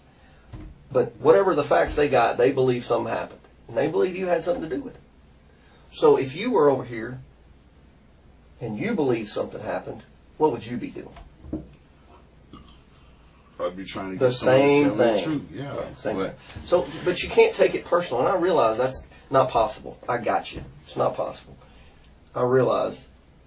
But you can't take it personal that everybody's got their own beliefs. You have your own beliefs. She's had it like that since day one when fucking Kathy's dad told her what he told her because that man ain't never like, you can't milk a fucking cow that ain't for milking. You know, that ain't got titties, got you. You know? And she's adamant that I did something to Kat and I didn't, man. Okay, that's great. We've been through way worse things than that, Mitch, and I didn't. Never. So what if she was telling people she was done with me? That's been said before too, and we stayed together. Oh, exactly. It happens every day. I mean, it happens every day. Probably multiple times. And like I said, I believe you didn't do anything to her. But I can't get you past some of the hard evidence that they're going to use, unless they got a better explanation, they're going to use to make you look bad. Unless you got a better explanation. I mean, I went and looked at the actual return from Verizon. Okay? I looked at both phones' cell phone coordinates, the timestamp between the text that was happened before and the text, because obviously I knew when she texted you at some point and you text her, you weren't at the same place. When she says I'm at work, and I check the universal timestamp on that to where it shows it's coming from to your house, to your work at Potbelly or whatever that is, and they're in different places. So it shows.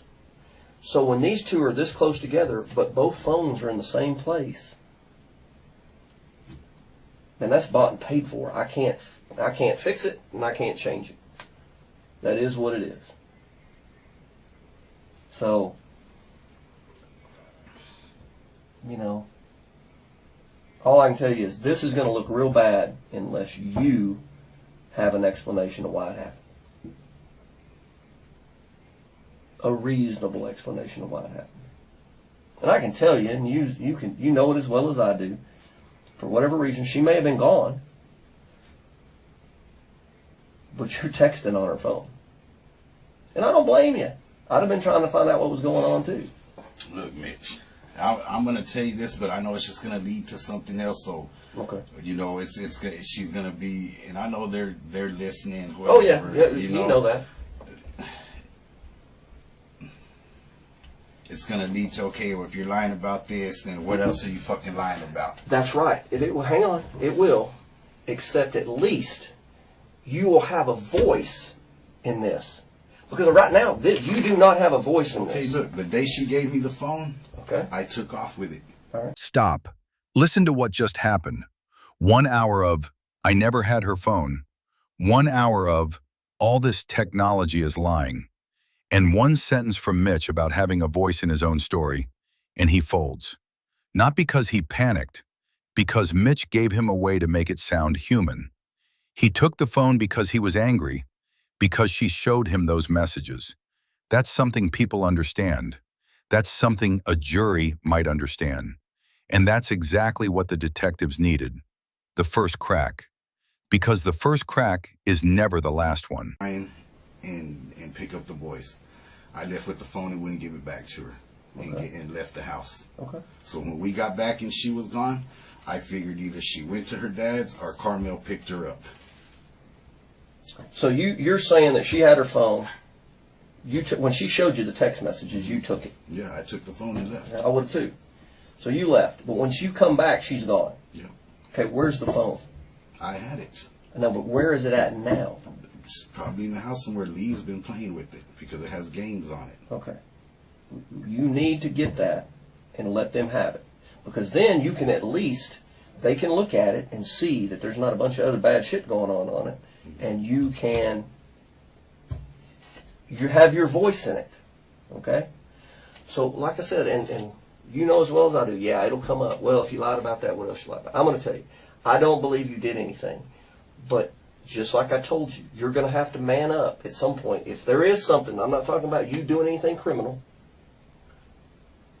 but if for people get messed up in the brain and you think, man, I'm going to get in trouble, the kids, I'm going to lose my kids, all that stuff can happen. And if I move and take this, maybe she went out and she committed suicide or whatever, or you found her that way and you moved her.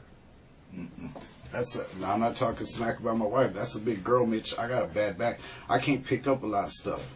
All right. You know, there's if something like that had happened, there's no way I could have picked her up by myself. Okay. Did anybody help you? No. Okay. Well, No. there you go. See, now you got some stuff that you can try to work. What do you think happened?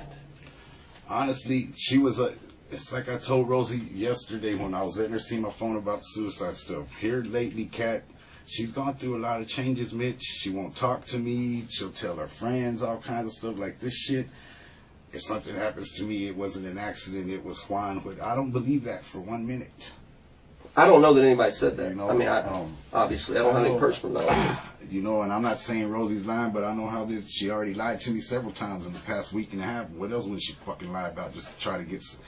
You know the game. I've lied to people before to get them to tell the fucking truth. Mm-hmm. She ain't getting nothing out of me because there ain't nothing to tell like that. Okay. You know, the only thing she was upset with herself even before that day. You could tell. Because Carmel even told me when she came to the house the other night after she came up here and got questioned that, you know, Kathy had told me that, you know, maybe she should break it off with both of these guys and just work things out with you. That it really wasn't you here lately, it was her. And that she was finding, you know, little excuses here and there just to be like, okay, yeah, I'm going to go ahead and leave them and do what I... Kathy wanted to live her own life already. So I don't know, like... How old are you? 44. How old is she? 41. Okay. Like I told her before that day too, you know, you waited till you were over 40 to do all this crap. Why did you do it when I was doing it? You know? So again, what do you think happened? I think she just left Mitch. Now, if she just left, where would she have went? I don't know, Mitch. If she left, I just hope she didn't do anything to herself because she was upset with herself, you know, and... Well, that's why we need to work hard to find her. Well, Hopefully alive. It's just like I asked Rose the other day, you know, we want to put together, you know, some people to look for Kat. Well, where are you going to look? If I knew where she'd be at, we'd be looking too. Again, people have personality conflicts, okay? She's doing her job. You're trying to take care of your family. There's always a conflict, okay? It happens that way. Not that, I mean, in different circumstances, it may not be like that. But that's how it is. She's doing her job, and you're trying to protect your family. I get it. So nobody's going to hold that against you. So, like I said, if you think she's done something to herself, where would she have went? It's like I told Rosie last week, she's been so secretive here lately, I don't know. And how would she have gotten there? And how would she have told somebody to come get her? I mean, think about those things and tell me. Maybe you may have a lot better idea about it than we do. I don't know, Mitch. I don't know. I'm going to ask you. I'm going to look. I want you to look me right in the eye, and I'm going to ask you two questions. Did you do anything to your wife? No, sir, I didn't. If you didn't, did you find her when she had done something to herself? No. I don't. And if she had done something to herself, I don't believe she would have done it right there in the house for us to find her. She knew I was going to get the kids. Why would she want the kids to see something like that? Okay. So after she's gone, and you know she's left before and walked around or gone wherever, and she shows back up in a certain amount of time. At some point, you start wondering, well, obviously all this stuff about you calling her and texting her, why were you doing that?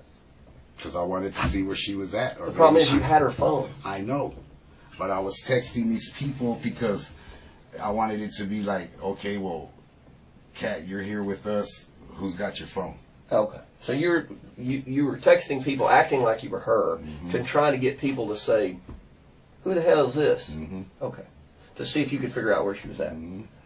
Anybody in particular that you had an idea that she might go to? Just those two guys that she was fooling around with in Carmel. Who's Carmel? Carmel Wynn.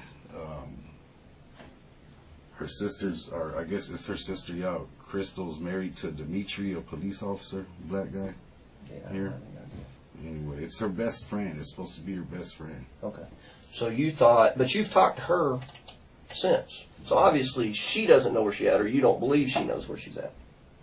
No, she just told me. I don't believe anything that comes out of that girl's mouth. Okay, she just told you she didn't know where she was at.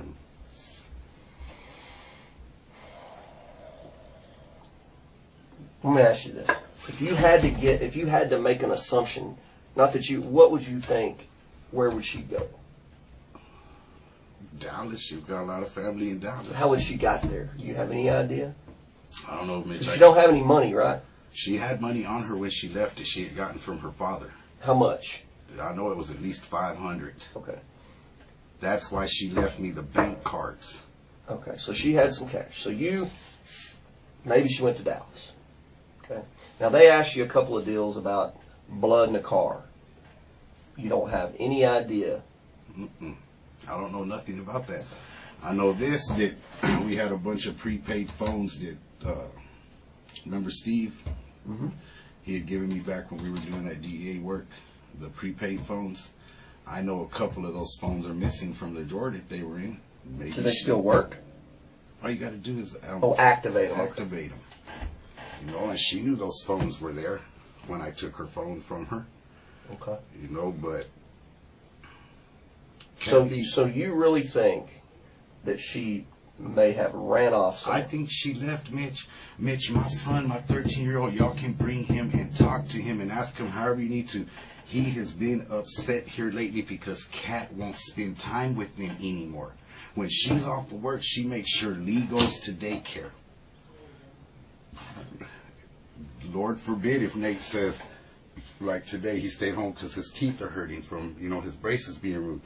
Lord forbid if Nate's got a fever, because she's going to check it till 7:59 the next morning to make sure he goes to school so she don't have to be at home with nobody.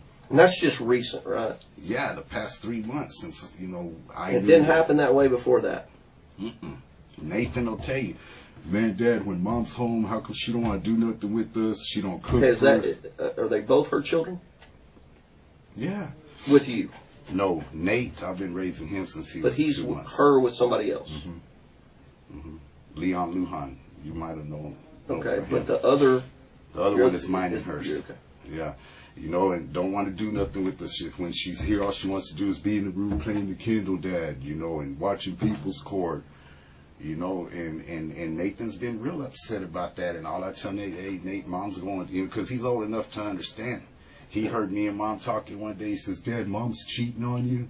What's wrong with her? You know, and I'd be like, Nate, Mom's going through some things. People go through things sometimes. I said, your daddy did it to your mom, too, you know, and because he heard his mom say, he asked me, what does a resentment mean? I said, it's when you stay mad at somebody about something for a real long time, you know, because he heard his mom say, my problem with you, babe, she was talking to me. It was a week after I got baptized at church on Easter Sunday. She says, my problem with you is that I live in your past. And she told Carmel, I'm using his past as an excuse for me to do what I'm doing. Honestly, I don't think anything's happened to Kat. Think she just, and she'll eventually show back up. Yep. Her mom did it to her dad. Bruce will tell you that for months, back when me and Kathy were first together, he was going crazy, looking for her, because she just got up and left one day. She just got up. But she can't make it without her family, right? Is there any way she could survive 10 or 11 days? Because she can't do it on $500. Unless she's got somebody she's staying with. Or... I don't know. Like I say, Mitch, I don't know. Here lately, I don't know nothing about Kat.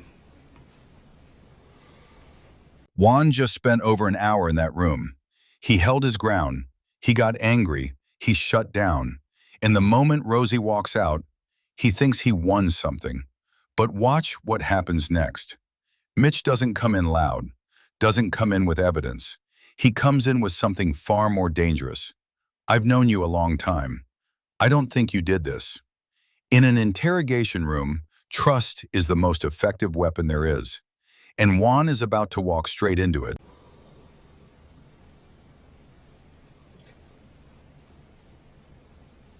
And try to think of something, who she might be with. When you think about this. The other thing is, you're going to have to get that phone to them. And the second thing is you earlier claimed you used your computer to try to get into this because there's a password on it. Well, honestly, now I can't get in the computer. Here recently, somebody changed the password to that Verizon account. The only person that could have done that was Kat. That's why I say I don't believe. When was it changed? When And did it I tells tell you that on your computer. No, I know because when I went to log in with the passwords that we had, it wouldn't let me. It said it was invalid. Okay, previous to that, when had you been able to log in? Ooh, like a month ago. Okay. So it could have been changed any time from a month ago back. All right. No, because a couple of weeks ago I was on there. Okay, so is it a laptop computer? It's a standalone computer. Tower, yeah. That you said you logged on and initially said you were texting. Have you sent any text from that computer? No, not recently. I did it like some months back because I couldn't find my phone. Okay. Would you have a problem with them doing a forensic check on that computer? No, they can take it. I've been cooperative with them since day one, Mitch. Okay. Since day one, you know? All right, let me go talk to them. I just know that the passwords on that Verizon account are changed because I wanted to get on there. It was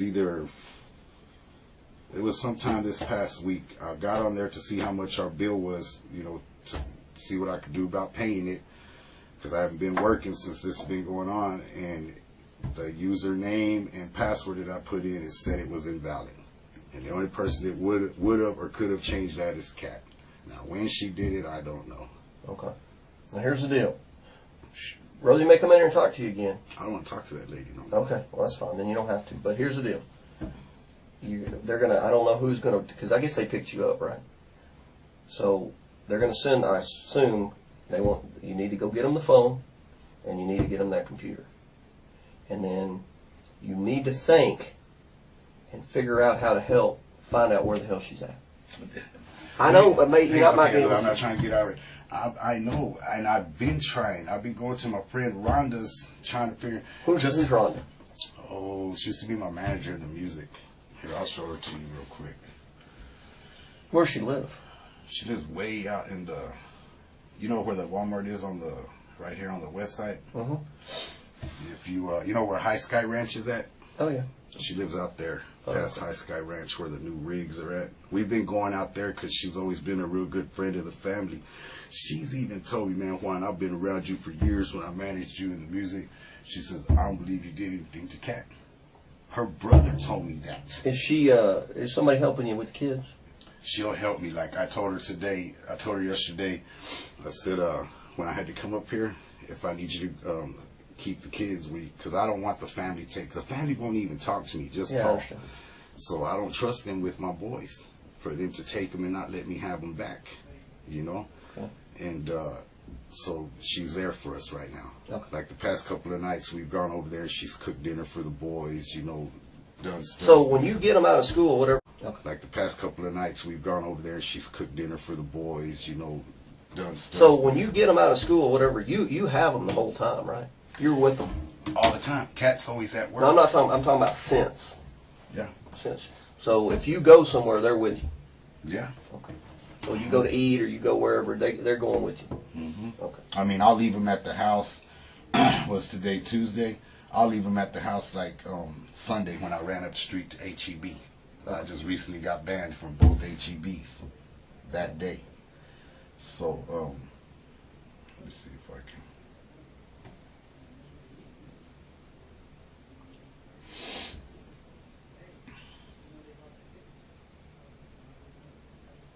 This is her right here.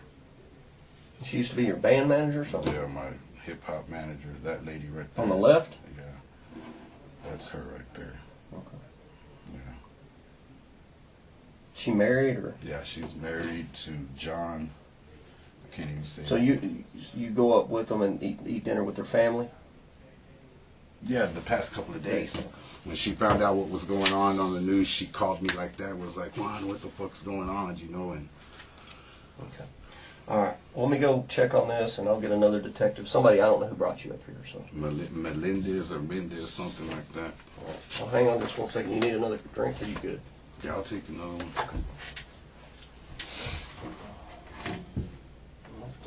Shit.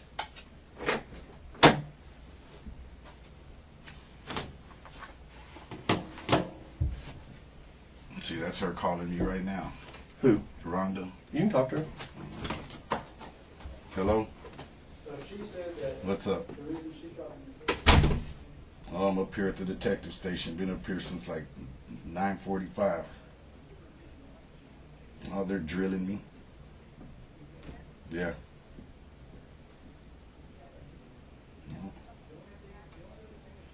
No, she's sitting here telling me that she knows I did something to Kat. Yep.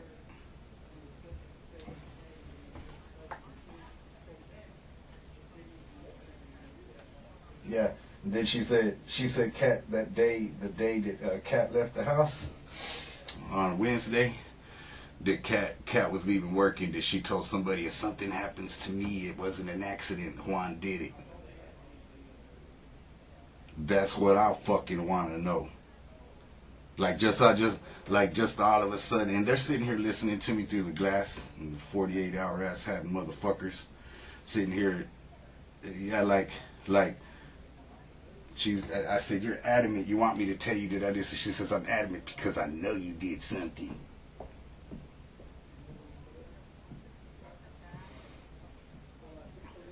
Mm-hmm.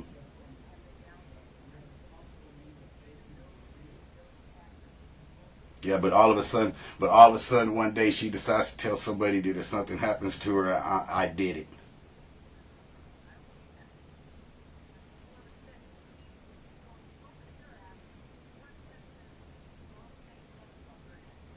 Mm-hmm. Yeah. Mm-hmm.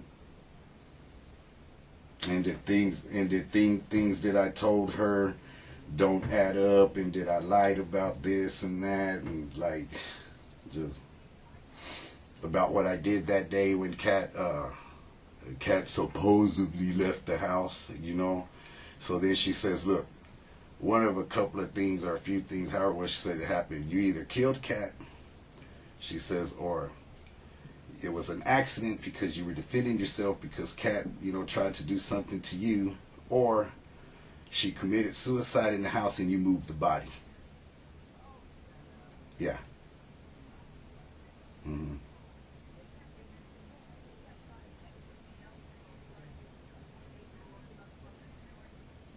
Mm-hmm. Mm-hmm. Mm-hmm. So she's like, I'm not doing this for you. I'm doing it for the Adrian. And I looked at her, I said, and Nathan? And she's like, yeah. She's like, that way they have somewhere to go visit their mom when they get big. So just tell me where she's at.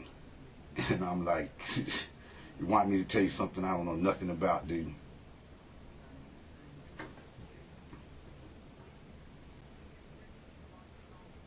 Oh, she said she ruled them out. She said she ruled them out already, and that Kathy was living a double life, and that both of those guys didn't even know that she had both of those guys in the dark she was messing with. No, Kathy, both of those guys Kathy was messing with didn't know about each other.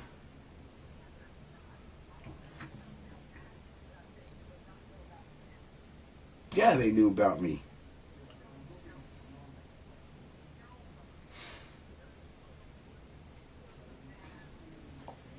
Yeah, the detective, the DEA detective that met me way back when I got in trouble.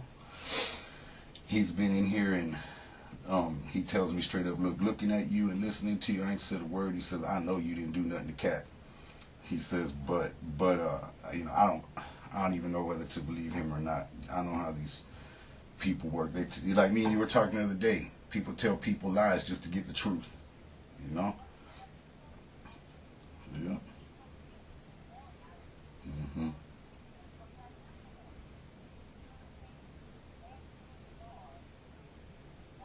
That's like I told him.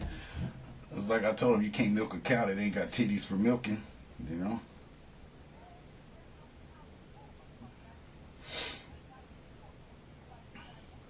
Mm-hmm.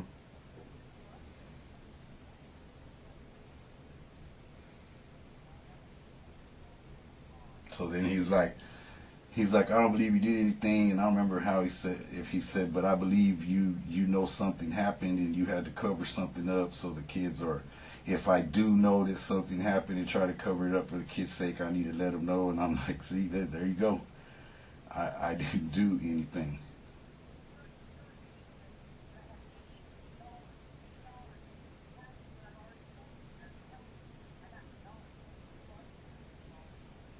Mm-hmm. Well, all right, well, they're probably waiting for me to get off the phone. I can see him through this glass over here. And he's all, Rosie's going to want to talk, so I don't want to talk to her no more. The Rodriguez lady. I told her straight up, you've been being a fucking dick with me since day one. Since Kat's dad told you what he told you, you've been being a dick with me since then. Probably one of the dudes she was dicking down. They're gonna say anything, you know.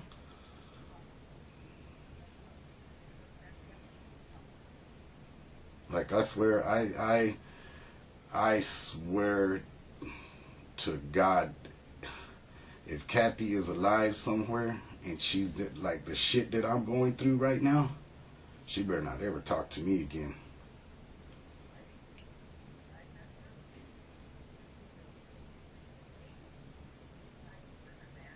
Yeah, because Nate was a mama's boy, and that's why I told you, Nate here lately had been upset with his mom because she don't do anything with him no more, and he's a mama's boy.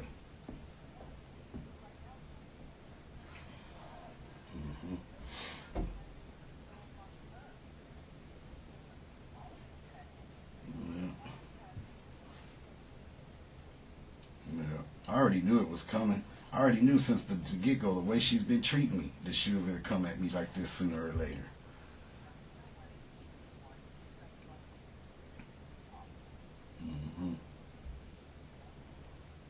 Yeah.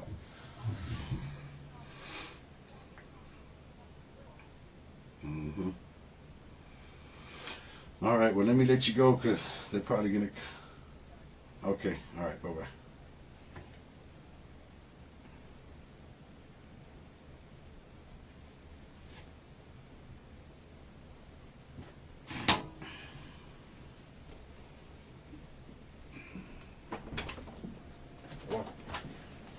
Back home.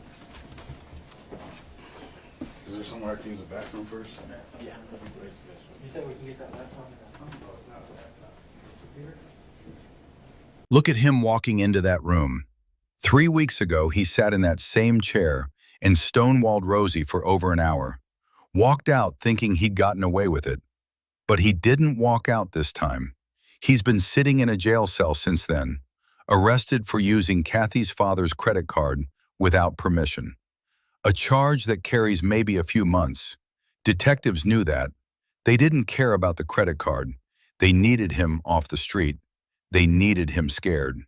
They needed him alone with his thoughts in a cell with nothing to do but replay that day over and over. And it worked, because Juan didn't wait for them to come to him. He sent a letter. He asked to talk. Think about that for a second. This man spent 3 weeks performing grief on camera, draining her bank accounts, texting her contacts from her phone. And now he's sitting in jail asking the detective who's been hunting him to please come talk to him. That's not innocence. That's a man who has been alone with what he did and can't take it anymore.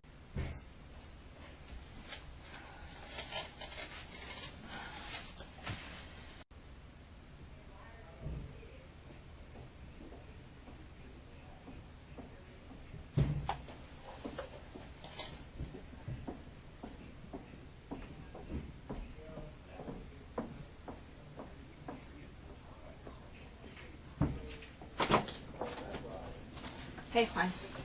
The reason I was here, I got a letter from you saying you want to talk to me. Yeah. So I'm here to talk to you. I just wanted to know if y'all know anything yet, because I haven't been able to talk to anybody.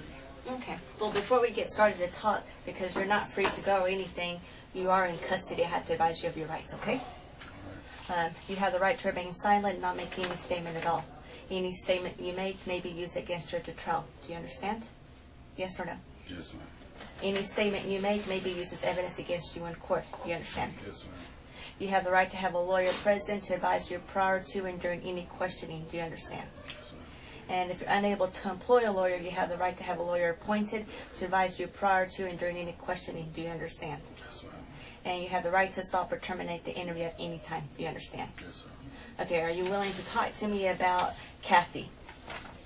I know you're the one that requested to speak to me in regards to Kathy. So, what did you want to talk to me about her? I just wanted to know if y'all found anything out. Yeah, we found some stuff in the investigation, yes. Stuff that I need to get cleared with you because there's some discrepancies of what you told me than what I'm finding out.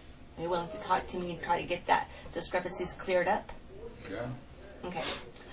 We're going to go over what you told me from the beginning, from that morning. Tell me what time she left again. She left for work at 2 o'clock in the morning. Okay. Well, before 2 o'clock, she has to be at work at 2. Okay. And she left in what vehicle? The black car. The black car. And then between her and you, I know that you say you get up at 6, and I know that you told me that you, when she leaves, you can't sleep very well, that you toss and turn, and you basically wake up every 30 minutes to an hour. Is that correct? And after she left, did y'all ever talk to on the phone? I don't remember. Okay. Y'all did text, Yeah, and the text was in reference to what? the money. The money. Okay. Because the money was gone from her purse. And that's the $180, correct? Yes, ma'am. Okay. Did y'all also text about her coming to pick up the kids, or was it just the money? No, the kids. Okay. She wanted to know if she needed to be there by 6:45 to pick them up. Okay. And the reason she had to be there at 6:45 is because she takes Lee Adrian to the daycare, and then somehow, somewhere, either Nathan walks to the school, or she takes them, or he takes the bus. But he ends up going to school. Yeah. When you did, at 6 o'clock, you woke up, and then from there, you went, she gets home at 6:45, give or take, and she's going to take Lee Adrian. You leave. Where did you go to? I went to work. Okay, and that's Potbelly. Are you sure you worked that day, or do you just show up at work? No, I worked. Okay. I mean, you can prove that I Yeah, worked. Potbelly's telling me you didn't work that day. Their records are, that's why I'm trying to get to clarify. It's because they never had me a time card. They were writing my time down Yes. that I was working, and that was the last day that I worked there. Okay, because I know their stuff that they're giving me, and what they're telling me, saying that you did not work that day, and that you weren't on the sheet saying you were supposed to work that day. I was never in the computer. They never got me a time card for the time that you're supposed to have a card to clock into the computer. They never had one, so they had me writing it down on pieces of paper and taping it to the computer, the face of the computer, the monitor. Okay. So then it might be an error on them saying that you weren't at work. Yes? That's, I would say so. Okay, but you definitely did work on that Wednesday. Okay, and you get there at 7 o'clock in the morning, up to what time? I was off before 1 or 1 at the latest. Okay, you left. From there, and I'm going to believe that you did go to work. I don't have a problem with that. It's just Potbelly's telling me you didn't. But I know, because remember I told you I did a search on your phone, so I know that you were at Potbelly. So, but they were also telling me that you show up sometimes just to go up there, BS with the guys and talk, even though you didn't work. Could that be something that happened? That didn't happen that day. I had only done that once. I had Okay. only done that once, and Kathy knew about that. It was on might have been a few nights before that day. It was during the evening time. Okay. So for sure, 7 a.m. to before 1 o'clock, you were at Potbelly. When you left Potbelly, where did you go? I went to see Skipper. Okay. And then from there, where did you go? I went to the house. Okay. Tell me about the pawn shop. I went to the pawn shop that day. Yes. I don't remember going to the pawn shop. I mean, I go to the pawn shop a lot. Okay. That particular day, you went at 12:12 p.m. at the pawn shop. 12. Yeah, you pawned an instrument. Oh, yeah, trombone. Do you remember that? Mm-hmm. Okay, that's that same day, that Wednesday. So did you go to Skipper's before or after the Cash America? Had to been before. Okay, so you, Cash America, or then Skipper, or then the Cash America? Cash America, then Skipper. Okay. Anywhere else did you go? I can't remember. It's been over a month ago. I can't remember. Well, that's a day that you're going to remember because that's a very significant day. I don't remember. Okay. So, Skipper, and then about what time did you think you got to the house?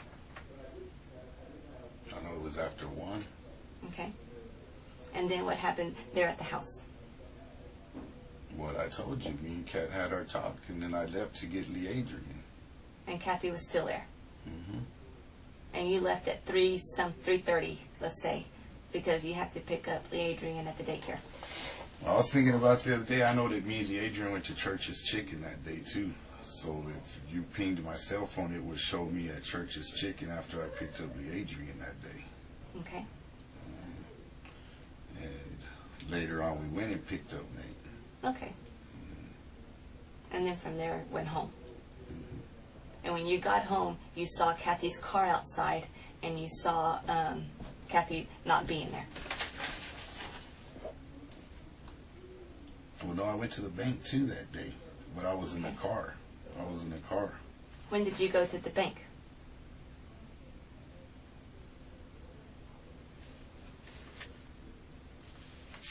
I don't remember if it was before I picked up Lee and Nate or after, and they were at the house.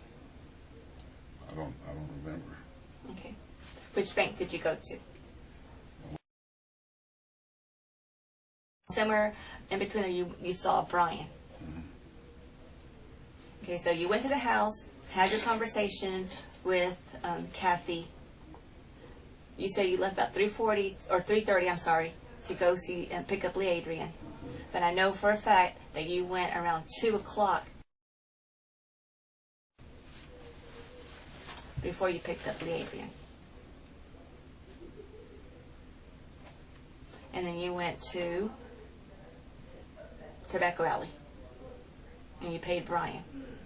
Then you went to Cash America. I don't remember if it was in that order, Rosie. Well, I'm telling you that's the order. Now, how much money did you withdraw? 200 or 300. Okay. And what did you do with that money? I paid Brian. Okay. How much did you pay Brian? It was $190. He gave me $10 back. Okay. And then from there, how much money did you get there? I didn't get any. You got money? No, it wouldn't let me pull any out. Yeah, it did because I had the transaction. No, it told me that there was insufficient funds when I put in the PIN number. No, you got money. It withdrew money. I remember, Rosie. I remember saying it had insufficient funds. You pulled out, it's either 200 or 300, I can't remember which one it is, from that one. That, I'd have to say no, because I remember if maybe there was money, because usually that one didn't have any money because she would transfer money. That day that it said the transaction couldn't be complete because of insufficient funds. The Chick-fil-A on Wall Street. Garfield and Wall Street. Well, that transaction on paper is telling me that you withdrew 200 or 300. I don't remember which one it is, but that you withdrew money. Okay, what happened to the rest of the money? If it was like $200, $300, I believe it was $300. You know what happened to the rest of the money? I bought food at HEB. Okay. So when you came back home after you picked up Nathan from school, Alamo, there's nobody there. I know that you had told me that she had taken her purse and she had taken her phone with her. Now we know that you had her phone. So just explain to me about what happened. Just tell me why you lied about the phone. Honestly, I did. I took it because I was mad because of what was going on. Okay. And I wanted to see who she had been texting. So when I left that day when her and I were talking, I took the phone from her. And I told her, look, if you get your ride, whoever this Fulio is you're messing with, then tell him to come get you. Because I remember reading a text in that phone too where that guy, one of those guys, an unknown name, was ready to come to the house and take me out of the house. Later that night, because she hadn't responded to him. But he was checking up on her. At what point did she tell you she was done with you? She never told me that to my face. She never told me she was done with me. She was telling other people that, but she never told me that. Never. She never told me that to my face, Rosie. Never. We never argued like that. Never. She never told me that. Okay. When you left and you came back, she's gone, you have the phone. Oh, then what happened? was it. I continued to text those two guys to see what the heck was going on. Pretending to be her to see if you can get more information. What kind of information were you trying to get from them? I don't know. I just wanted to see what the hell was going on. But you already knew at that point because she showed you the phone, or did she not show you the phone? You just took it and looked through it and found the stuff. No, I couldn't go through the phone like that because it had a code on it. Okay, well, do you know what the code was? Nope. What I did was, when we got back and she wasn't there, I kept going through the face of the screen. It would say like 25 more times the phone will reactivate. You know, I did it the whole time until the phone shut down, reactivated, and then I was able to get into the phone. Okay. So, did you read the messages because she showed them to you, or because you took the phone away from her? No, it started with her showing them to me. Okay. Because she was real smart aleck about it, like, you know, here, you want to know? Here. You know, that's the attitude she had for a while already. And then from there, once you took the phone, you started going through it, and you started texting them. You said you were, if I remember correctly, you told Detective or Sergeant Russell that you were trying to find her through using her phone to see if she was with someone. But so when you were texting these guys, you knew that she wasn't with them. Yeah. Okay. You text her dad. Yeah. And you would talk to him later or something because he had called, and then you text and say to them that you were busy. Because he knew too. I mean, I don't know, Rosie. I was upset, you know. So I was going through the phone to see who knew what, and you know how many people she was messing around with. You know, that wasn't Kathy. Kathy never did stuff like that. So I was upset about it. But she's not going to be messing around with her dad. But you text them No, pretending. but her dad always knew what Kathy was doing. He made that real clear to me on the phone after we filed the missing persons report. He thought the shit was funny. Okay. And Chachi, tell me about Chachi. When you started pretending to be her, saying that she was at the house taking a It was nap. the same thing, because Chachi was one of those kinds of people.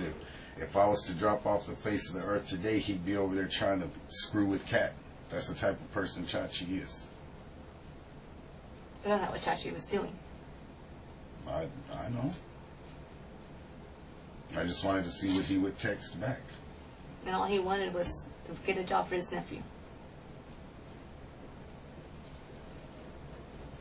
So you said, I remember last time you said you never talked to Chachi about the gun, but I have text messages where you talked to Chachi about the gun. But what about the gun? All we talked about the gun was who took it. Yeah, and everyone's saying you took it. Everybody's saying that now, Rosie, because they think I did something to Kat. That's just how the world works, drama. I never took a damn gun. But you were willing to pay for it. Yeah, because I'm on paper, and if the police showed up at my house asking me about a gun, I could go to jail for that because I'm on federal paper. That If you doesn't didn't mean take the gun, why would you be willing to pay for it? that's not exactly what was said. I told Chachi that night on the phone when they called me, I said, we need to do something about this because I cannot go to jail for this because I'm on federal paper. If I get questioned by the police, I can go to jail for it because I'm not even supposed to be around stuff like that. That's not, it wasn't just said that I would pay for the gun. I told Chachi him and I needed to come up with some way to get that back to David. Okay. Now, what we need to get clear up is Damien, Deontay, and get all those, and Clay, which Clay is going to be skipper. Get them cleared. Who's Deontay? Miss Rose. You Oh. have her as Miss Rose. What's your relationship with them? Just friends. What are you getting from them? I've gotten pills from them. Okay. They're just to help you out because I know you say you have a back problems and you have leg problems. And you're not on medication anymore because you don't have a doctor. Are they just helping you out? That's it. That's it. It ain't like we're... And Chachi also, or not Chachi, I'm sorry, David Lopez also was helping you out? Oh, David from Chachi's house? But it wasn't like we were pushing all kinds of pills No. and selling them and stuff No, like that. I didn't say that, no. I think they were giving you some and selling you some. Because I know them, they're not the type of people that, they may give you one or two, but they're not going to always give it to you. They're going to ask you for some money for them. How much were they asking you for it? They weren't asking me for any money, Rosie. It wasn't like that. We David all- wanted you to be paying him. What did David wanted you to pay him? That was because he had loaned me some money. It wasn't about pills. I wasn't buying pills like that. Okay. And Miss Rose, she don't have a car, so she might call me, you know, hey, can you take me to the pharmacy? I'll give you some pills. She'd give me 10 or 15 just to take her to the pharmacy. Okay. But she don't charge you or anything like that? Skip her the same way. Don't have a ride. Can you take me to the doctor? Can you take me to see my friend at dialysis? You know, stuff like that. Can you drop? There was a building next to dialysis where he cuts grass. He wouldn't have a ride to see his boss. His boss wouldn't pick him up or whatever the situation was. Take him. He'd give me some. And then what kind of pain pills were they giving you? Tramadol. All of them? Now, you knew that night I took Kathy's car, brought it back to you, and then I took the Toyota. There was blood in the Toyota. Do you know whose blood that is? It's Kathy's. You and I both knew that blood was going to be Kathy's.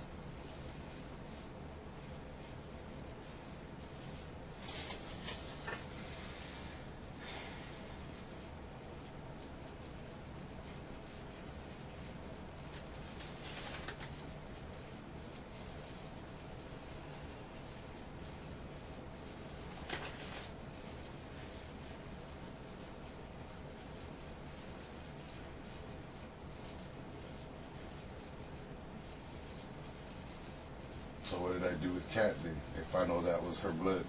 That's why I'm here to find out.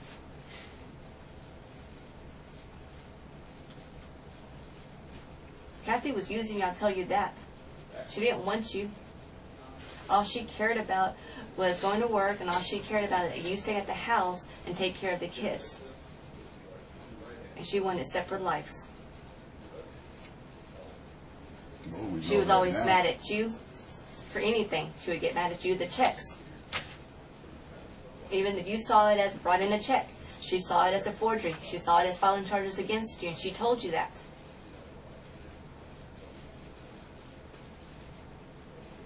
Like I told you the month ago, Rosie, that don't mean I killed Kat or did anything to her. Anybody could have gone to that house. Anybody.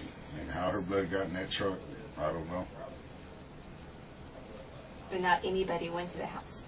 You don't know that. You can sit there and tell me you pinged my phone all over fucking town. And these other guys, how do I know they've never been in my house from They the haven't. text? You don't know that. I pinged their phones also. That doesn't mean anything, Rosie. Anybody could leave their phone anywhere and do anything. Is that what you did? Nope. And when the minute that came out my mouth, I knew that's what you would say. Because well, you want me to tell you that I did something to Kathy? Because you did do something to Kathy. No, I didn't. No, I didn't. No, I didn't. Just like I told my manager, I should have had y'all take pictures that day when you had me strip searching the bathroom for Officer Dominguez. Kat wasn't no punk. If me and Kat had got into a fight, trust me, y'all would have known it. Because it happened years before, way back. But that particular day, you did something to Kathy. And there's no doubt that you did something to her. I didn't do anything to her, Rosie. She's not going to leave all her belongings. She's not going to leave her clothes. She's not going to leave her driver's license. She's not going to leave her Social Security, her checks, her credit cards, her debit card behind. She's not going to leave that. She's not, her phone, she has nowhere to go. She was there. I don't know, Rosie. As far as that, I didn't do anything to Kat. We've been through way worse stuff than that. Anybody that knows But us this will tell time, you that. it was worse than ever because she was done with you. She was kicking you out of the house. She wasn't kicking me out. That never came out of her mouth. And if it had, I didn't know about it. She must have told somebody else. She never told me anything like that. And if it was like that, if she wanted me gone that bad, she knew at any time she could go to her dad's. She was going, you were out, not her, out of the house. What I'm saying is, If she wanted me out, she knows I ain't got anywhere to go. She would have gone to her dad's. She let you stay there for that reason, because you had nowhere to go. And she needed you to take care of the kids, so when she goes at 2 o'clock in the morning to work, the kids wouldn't be by themselves. Oh, because she was here lately. She had never been around for the kids. Everyone says different. No, everyone did. I know. Now, I'm not saying you're a bad father, because you've always been there for them, but she was the provider. So she's always been for the kids, because she's always been the provider.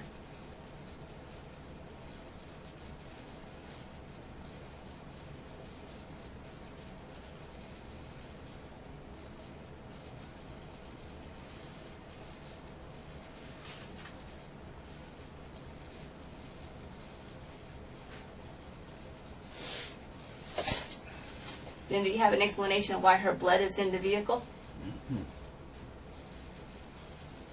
I don't. Would your blood be anywhere in that vehicle? No. Have you ever bled inside the vehicle?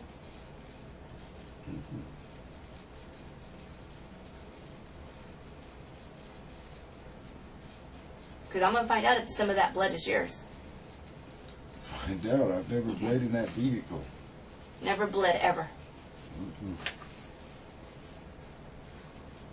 How would I have bled when y'all checked me that day? I don't have any cuts or anything on me. My nose doesn't bleed. That night when you came to the house, all, you know, y'all think people are freaking stupid. So did you tell me someone had a nosebleed? I never told you that. You were trying to get something out of me that isn't there. I've never bled in that truck. You're the one that brought up the nosebleed, because you're the one that told me that Lee Adrian had a nosebleed. I never told you that, Rosie. That night y'all came with the search warrant and y'all were handcuffing me from the truck. We were standing there and you were like, did you tell me about it? No, it was after you asked me about the garage door, if it opens manually or automatic, whatever. And you said, did you tell me someone had a nosebleed? And I said, no. And you were like, who told me that? Maybe it was some. I never told you that, Rosie. I never told you Lee Adrian had a nosebleed. Never. So you would never have a nosebleed or anything inside that vehicle?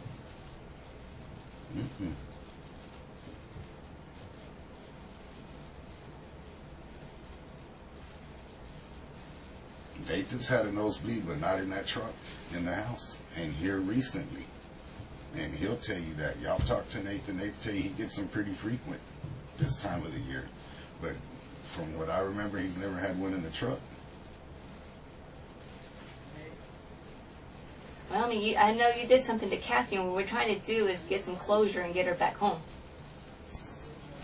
Rosie, I didn't do anything to Kat. Like I told you, we've been through way worse stuff than that. Way worse stuff. And her wanting me gone out, she never told me that. She never told me that. She told other people that from what you're telling me. She told other people, I guess, that's what she told you? She never told me that, Rosie. She never told me that. Ever said that y'all were going to have separate lives? That she was going to let you stay there because you had nowhere else to go? She never told me that. She never told me that. All she told me was that she wanted to fix what I was doing so that we could work on us. And what is she wanted to fix? Me. Because for years we worked at the cookie store, and she wound up going to HEB. I wound up losing my job, so then I was going back and forth from landscaping jobs to trying to find a real job, landscaping jobs to trying to find, you know, a regular 9 to 5. She wanted me to get something steady again. That's what she wanted to get fixed. Until I got off of paper and was able to get on at HEB.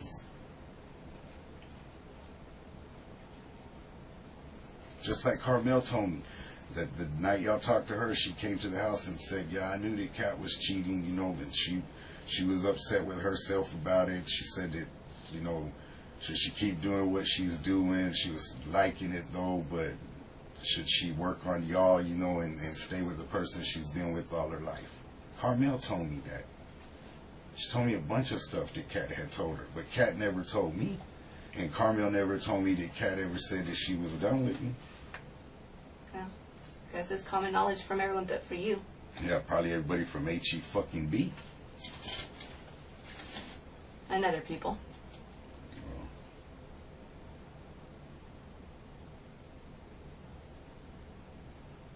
So at this point, I'm giving you the opportunity. If anything happened to Kathy and you know where she is, this is the time for you to tell us. I don't have anything to tell you like that, Rosie.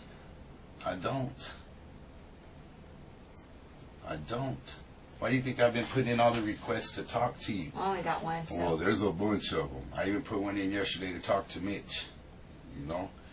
I ain't been able to talk to the kids, nothing. You know? So, I'm just back there wondering. So what if this afternoon you get filed for murder? I don't know.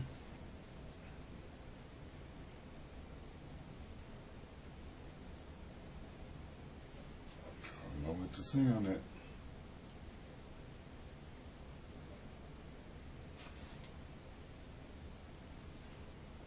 Because that's what's going to happen.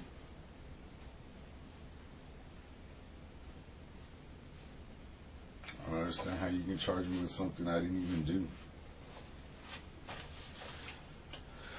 Listen, she's going to go on what the evidence is, whatever that may be, okay? You know what it is as well as anybody. I mean, I don't know. If it's her DNA in the car, you're not going to be able to come up with a reasonable explanation of that. You started off this whole deal bad by lying to him to begin with. That doesn't look good for you, okay? So whatever it may be, you have those humps that you're going to have to overcome if you didn't do it. But here's the problem, is that you know as well as I do, it's basically a puzzle. And all these pieces are falling against you, not for you. And I don't care what anybody else said about what you and her said to each other, because that, to me, that doesn't make much difference. The bottom line is there's physical evidence and forensic evidence that you're not going to be able to explain. I can't explain it. So if something happened and it wasn't the way they're going to make it seem, if it's not the way that they're going to portray it, you better portray it the way it happened. Because I'm going to tell you, you know how the system works. And you don't have a shot. You know that if you don't come up with some definitive evidence, regardless of what all that stuff says, you don't have a shot. So please, if there's an alternative portrayal of this, then you better provide it. If something off the cuff happens, something bad, something whatever, it is what it is. That's not going to change anything. What's going to change stuff is how people are going to look at you, how prosecutors are going to look at you, and how jurors are going to look at you. If the family and people that are involved in this get some type of closure. Because that's not going to happen. That's not going to stop you from going to prison. Or worse. So please, if there's an alternative to this, tell her. Let's get her found and let's get her back so you can deal with what you need to deal with, her family can deal with what they need to deal with. Because it's not going to get any better for you unless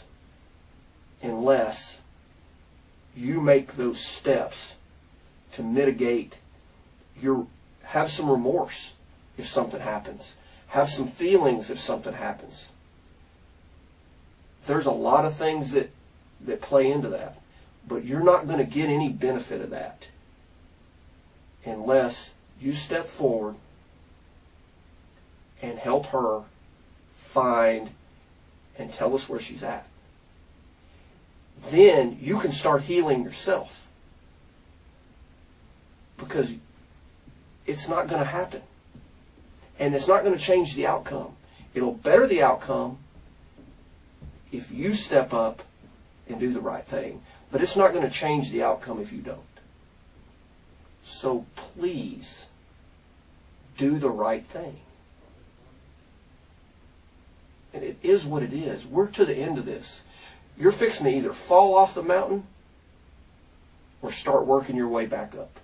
That's it. That's where we're at. So I'm telling you, as somebody that don't believe you're that bad a guy, you've made some mistakes, but for somebody that really doesn't believe, knowing you as long as I've known you, that you're not that bad a guy, please do the right thing. And let's finish this. All it's doing is stringing out. Don't make that happen anymore. You can stop a lot of the pain. But you gotta man up. Mistakes are made. Fix it.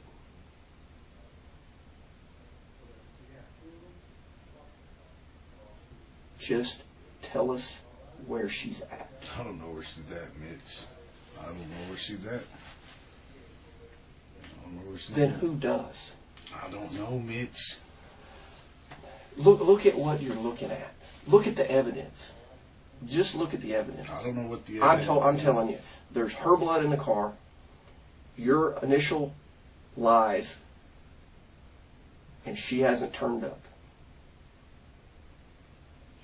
You watch TV.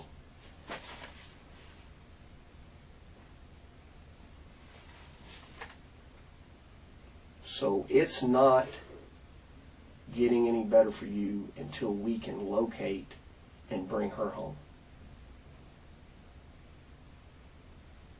And like I said, don't be the guy, don't be the warrior. This is not the time. I'm not saying you are. I'm just saying don't be the warrior and say, I'm going to, because we're not talking about a dope case.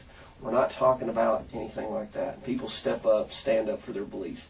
This is not the time for that. This is the time for people to heal. You for one.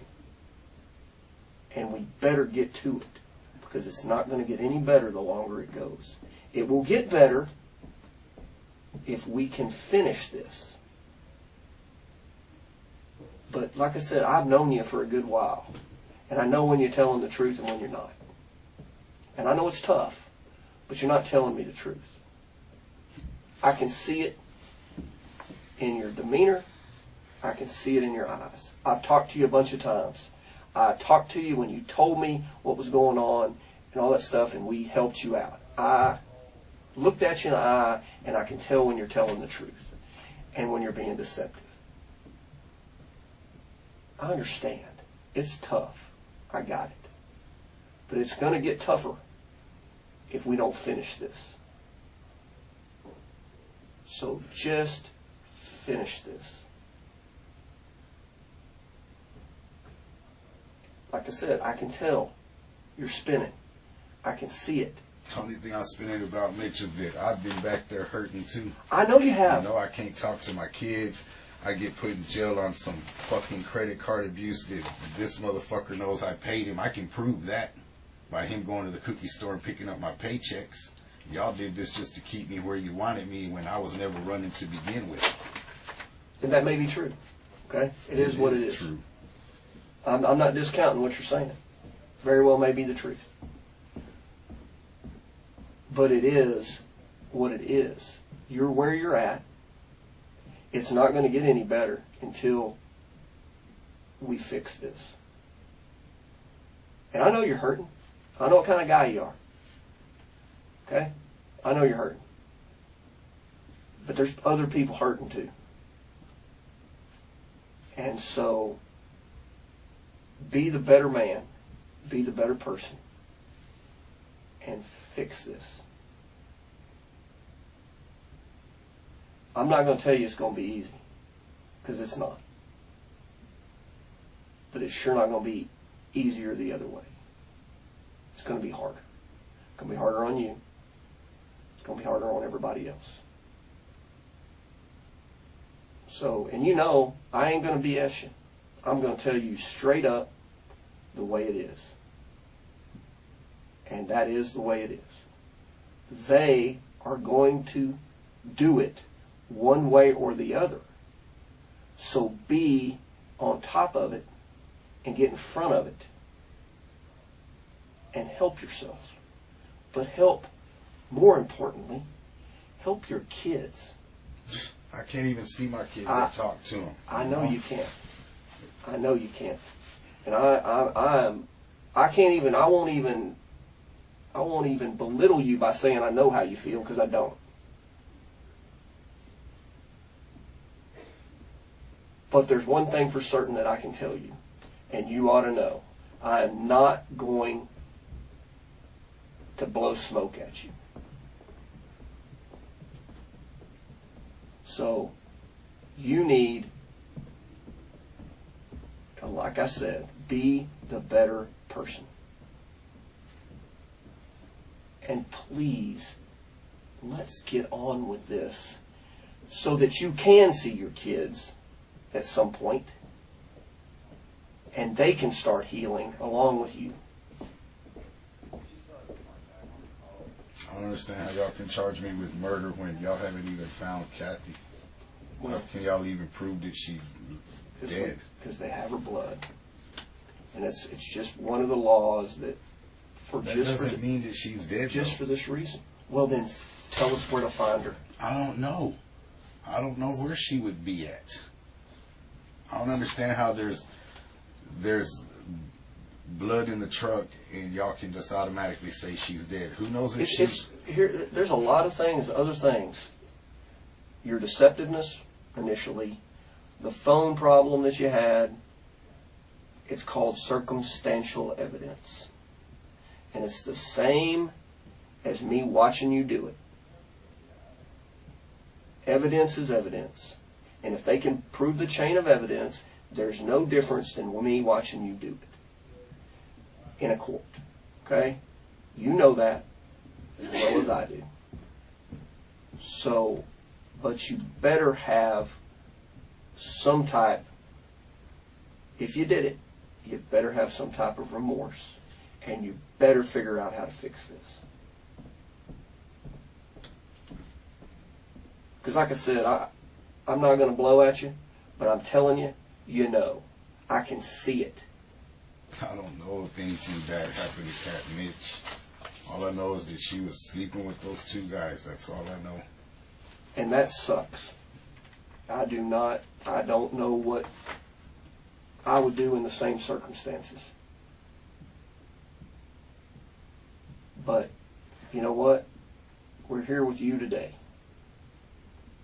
And she's not.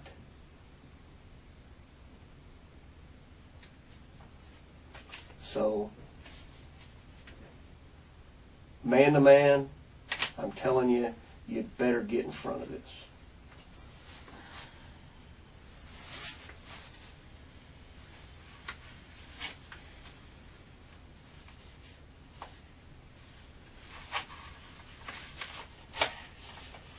And then you can get back and come to some semblance of getting your stuff back together.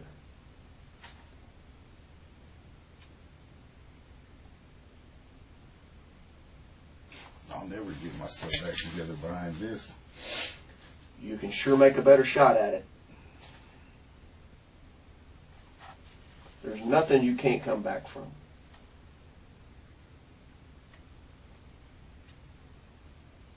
It's going to take hard work and some sacrifice, but there's nothing that you can't come back from.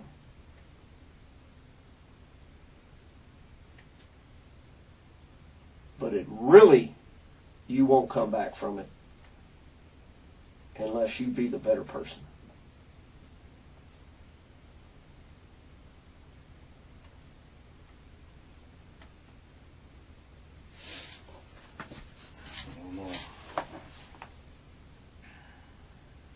Yeah, you do.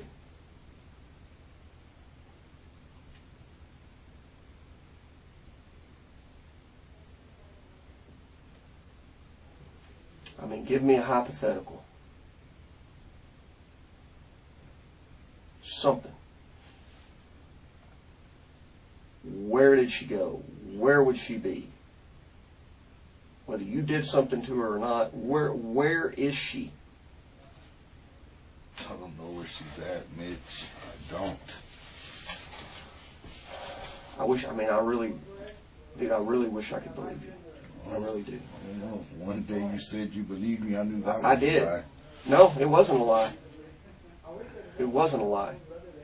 I did believe you. But I'm a reasonable person, and now that I look at all this evidence, there's no other direction. I told him the day, I said, there's no way he did it. The day I heard your name, I said, there's absolutely no way he did it. But the evidence says differently. What, blood in a truck and a phone? Yeah. And there's other stuff as well. There's other things, but what I'm saying is that doesn't look good. And it puts A and B and C, and 2 plus 2 is 4. And like I said, I told him from the day one, he didn't do this. There's something else going on. Or he didn't do it on purpose. And then you told me nothing happened, and I believed you. And then DNA comes back, and that's not the DNA, the phones, the deceptiveness, the witnesses, the chain of events.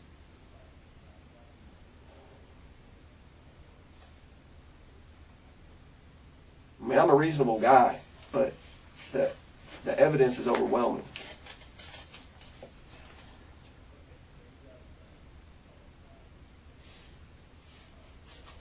So, I'm going to tell you, I did believe you before, but right now, I know you're not telling me the truth. I'm 100% absolutely sure you are not telling me the truth. Based on how you acted before, a long time ago, a few weeks ago, and today. I don't know. It has a lot to do with me just sitting back there wondering. I'm sure it does. But I'm not going to sit here and tell you I did something to Kat when I didn't. Tell me where she's at. I don't know. Give me a guess. All I know is that she wanted to leave the house that day. That's all I know. Where would she go? I mean, The only y'all thing been together forever. the Where would only she go? thing, like I said the first time, either her dad's or now either with one of those guys. But Rosie's saying no. There's no. So- She's not here. There's nowhere else I would know. She's got a friend in San Antonio named Letty, but I doubt that.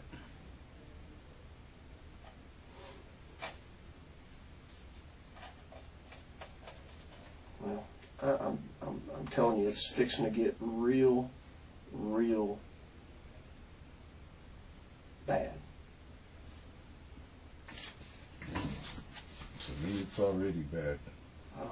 I understand and agree, but it's going to get worse.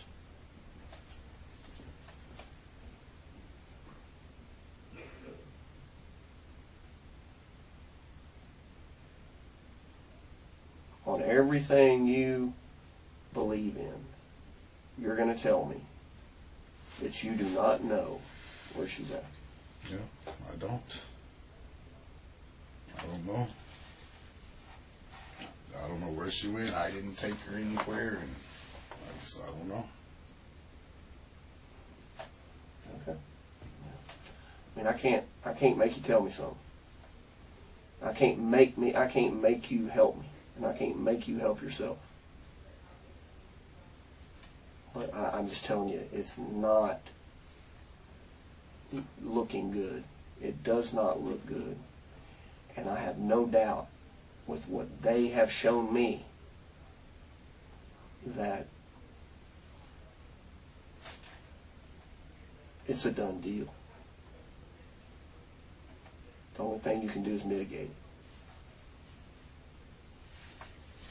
The way Mitch talked to me about you, it would be something that wouldn't happen. Like you didn't wake up that morning intentionally, and you had all this drawn out plan to kill her. He said you're not a cold-blooded killer. And if Mitch tells me that, I believe Mitch. And that's what Mitch said, that you're not a cold-blooded killer.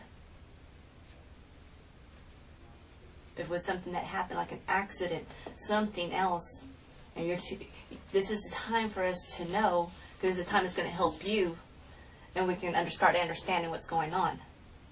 But if Mitch tells me you're not a cold-blooded killer, then you're not. And that's what he said.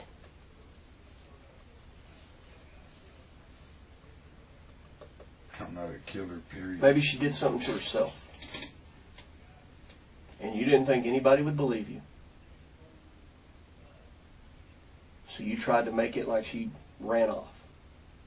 That's in my mind, when they started talking about it, that's what I believed. It got stressful for her. She did something to herself. You stumbled into it. Then you think, nobody's going to believe me. I'm on federal probation. We've been having troubles. All this stuff. So I'm stuck. What am I going to do? I've got to try to make it look like she disappeared. And there it is. 3 weeks of tears on camera. 3 weeks of, please come home. 3 weeks of playing the devastated husband in front of anyone who would watch.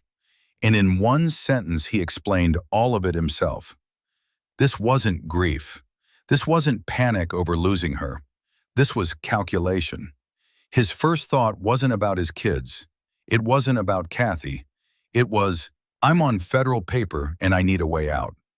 That's the sentence that tells you everything about who Juan Gonzalez was in that house that day. Ran off on her own. That's what I believe happened.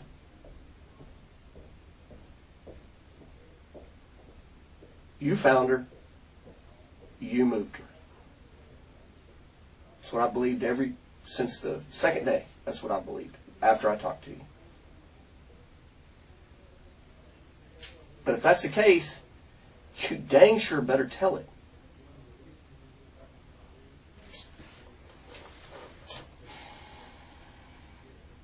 I'm promising a weight will lift that you have no idea of if you can just get that off.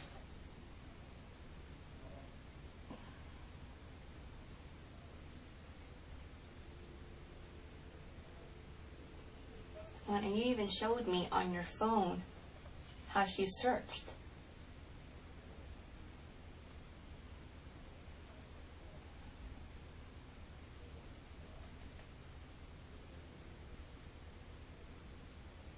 And I can see you also doing this to protect the kids.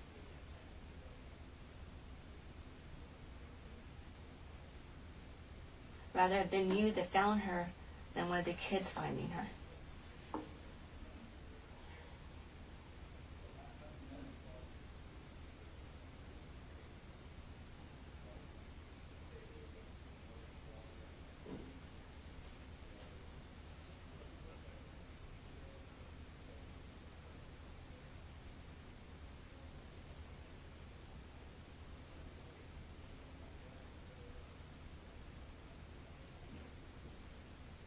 Juan, eventually you've got to deal with this. You're going to have to break down and grieve yourself.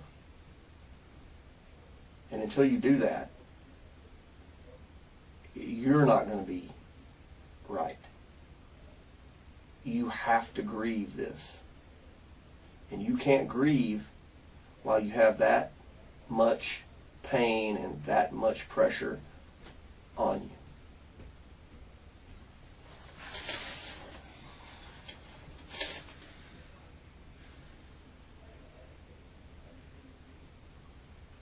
And I know you've stuck with the story so long that you don't believe you can go back. But I'm telling you, deep in my heart, I believe that you got scared. She did something to herself. And you didn't want the kids to know.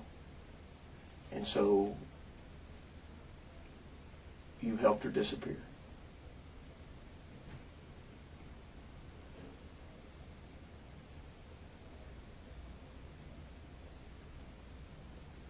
Just relieve that pain and pressure.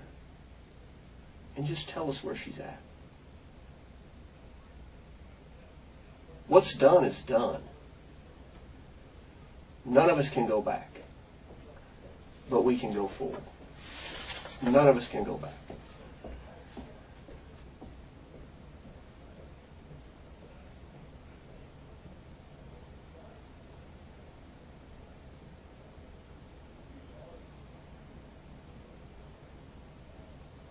ain't gonna get no worse for you.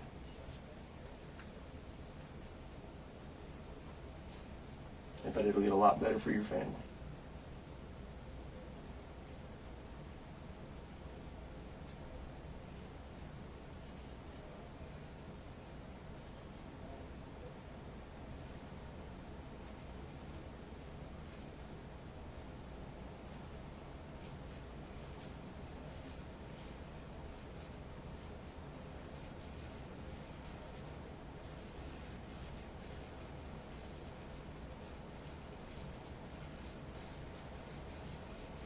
Look, dude, we will help you. Did she take all those pills? 'Cause I remember seeing all those bottles next to her side of the bed. Did she take all those pills?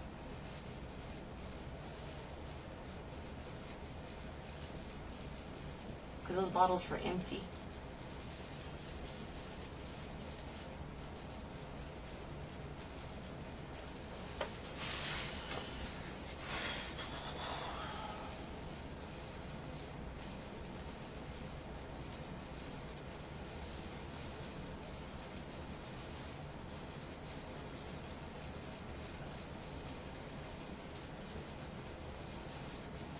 Just look at me and tell me where she's at.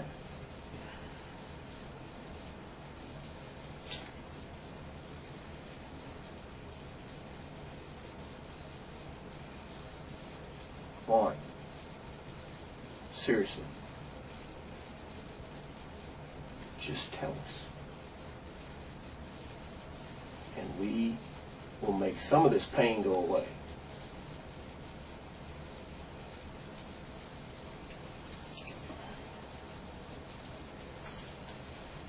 I know this is probably a stupid question right now, but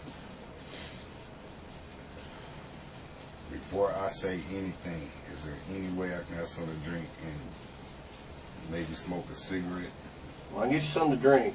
I can't help you with a cigarette. The But I can get you cigarette, we can have you smoke outside. But I can get you something to drink. What do you want? A Coke. Just a regular Coke?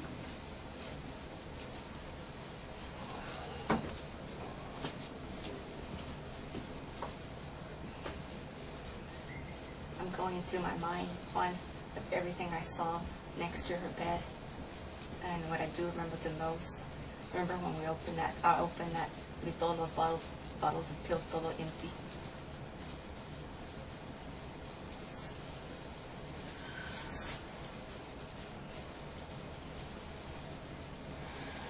And I think Mitch is right when he told me everything about you.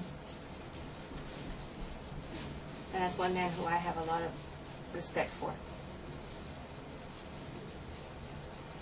He's one of the few guys that I know que te dice las cosas como son.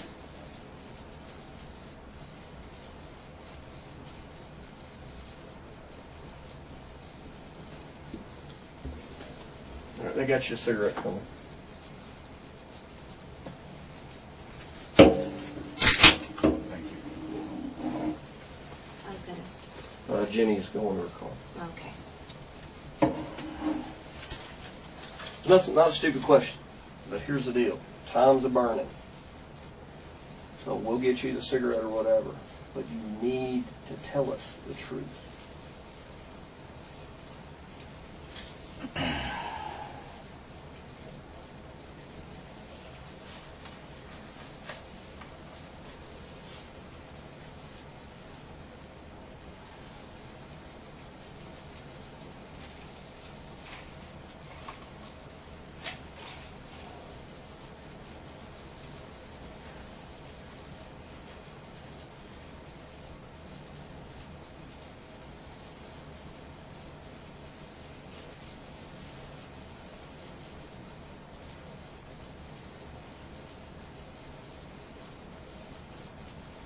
Juan.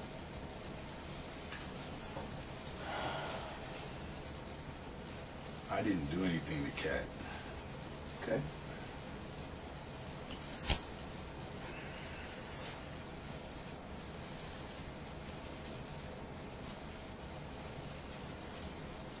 It's freaking pills, wasn't it? I don't know what it was, Rosie. I just know that I told her that day that Like, why did she wait till she was 41 years old to do what she was doing? You know, I had quit drinking for her. I quit the music business for her. After the first time I got in trouble when I met Mitch and them, you know, I promised that I would never go back like a lot of these dope dealers do. And you haven't. And I told her that she was stupid. You know, how could she do this to the kids, you know? And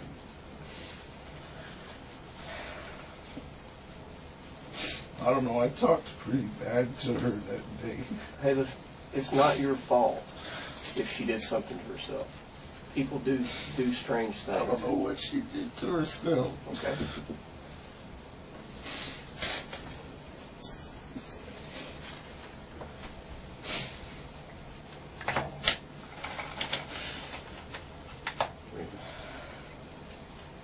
Okay, so what happened?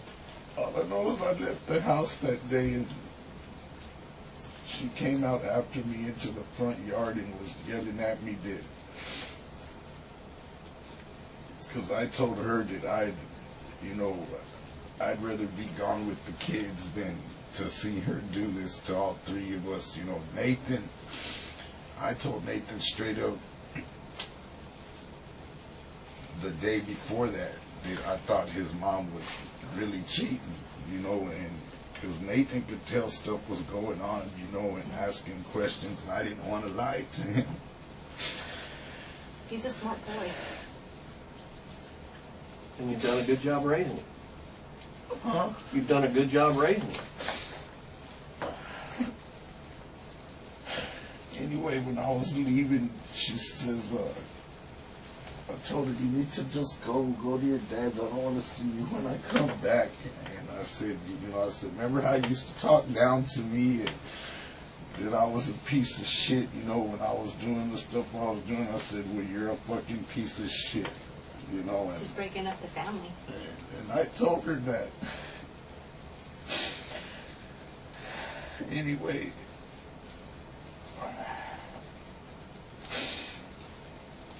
when I got back home, I had gone to go to the bank and pay Brian.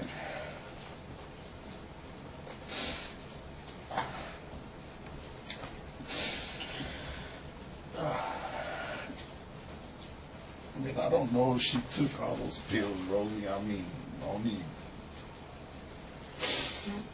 I saw those bottles right there and they were empty. Yeah, but I don't know when she was taking those pills or whatever.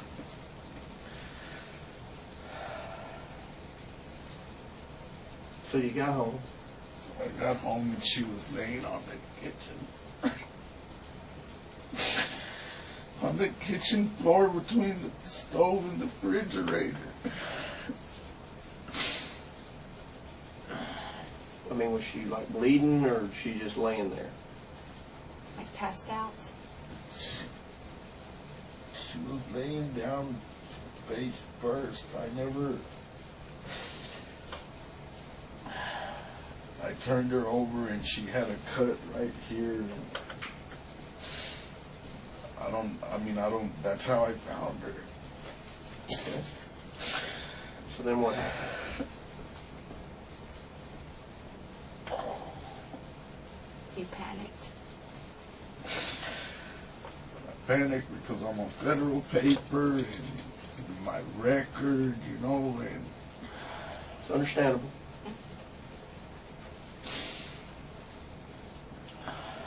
the kids.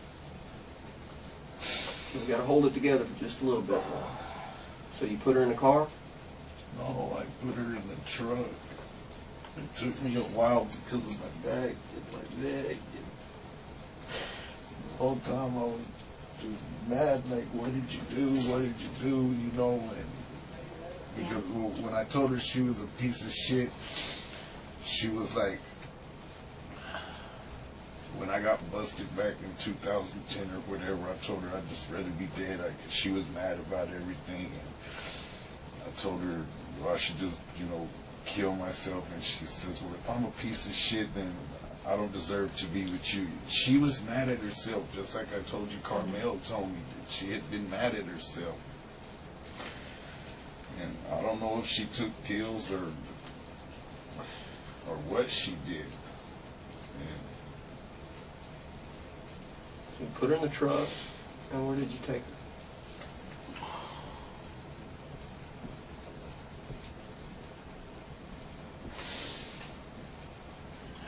she's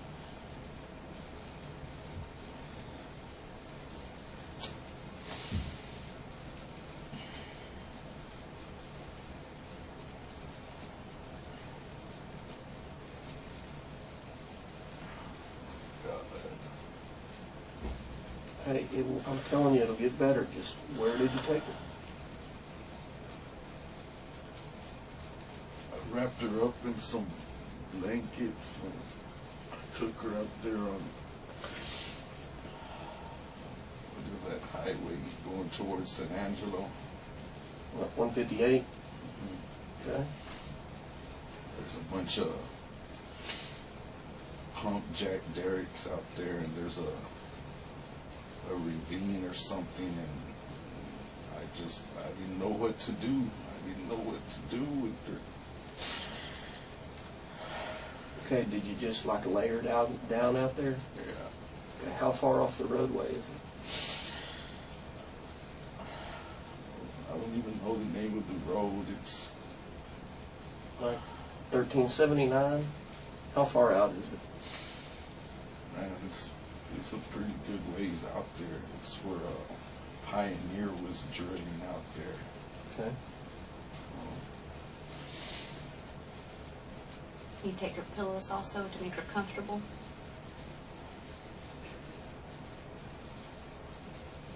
Yeah. Thought so.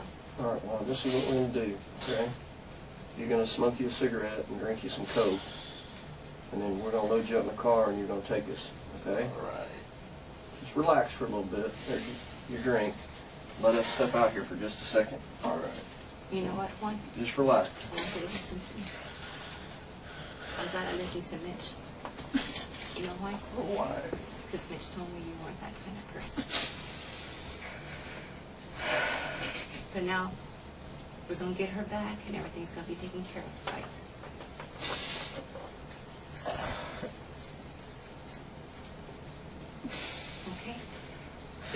Okay? Yeah, there's one. Let me go. I'm going to go get the handcuffs and handcuff you so you can at least smoke it right, okay? All right.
Did you get it for you?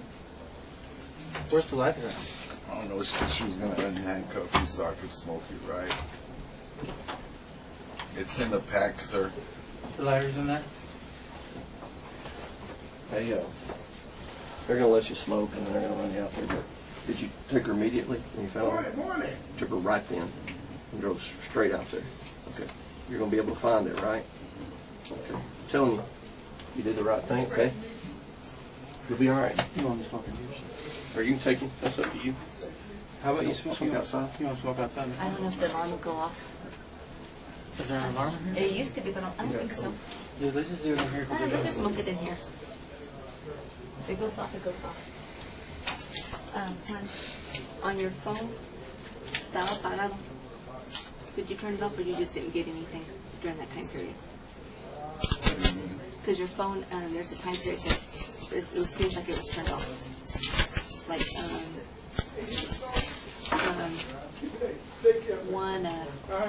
a little bit after 2. Rosie, I don't, No sense. I don't remember. I was. Juan Gonzalez was convicted of murder and tampering with evidence, life in prison, plus $10,000 fine for each offense. He will die there. For 3 weeks, he performed grief so convincingly that people believed him, filed the missing persons report himself, gave interviews, wiped his tears on camera, and every single night drove home knowing exactly where she was. Why did he do it? Kathy was done with him, done with the stolen money, the hot checks, the pills, the dead weight.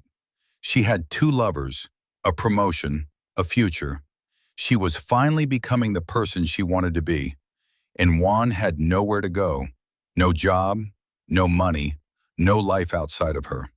The moment she handed him that phone and showed him those messages, something snapped. He sat on top of her and strangled her.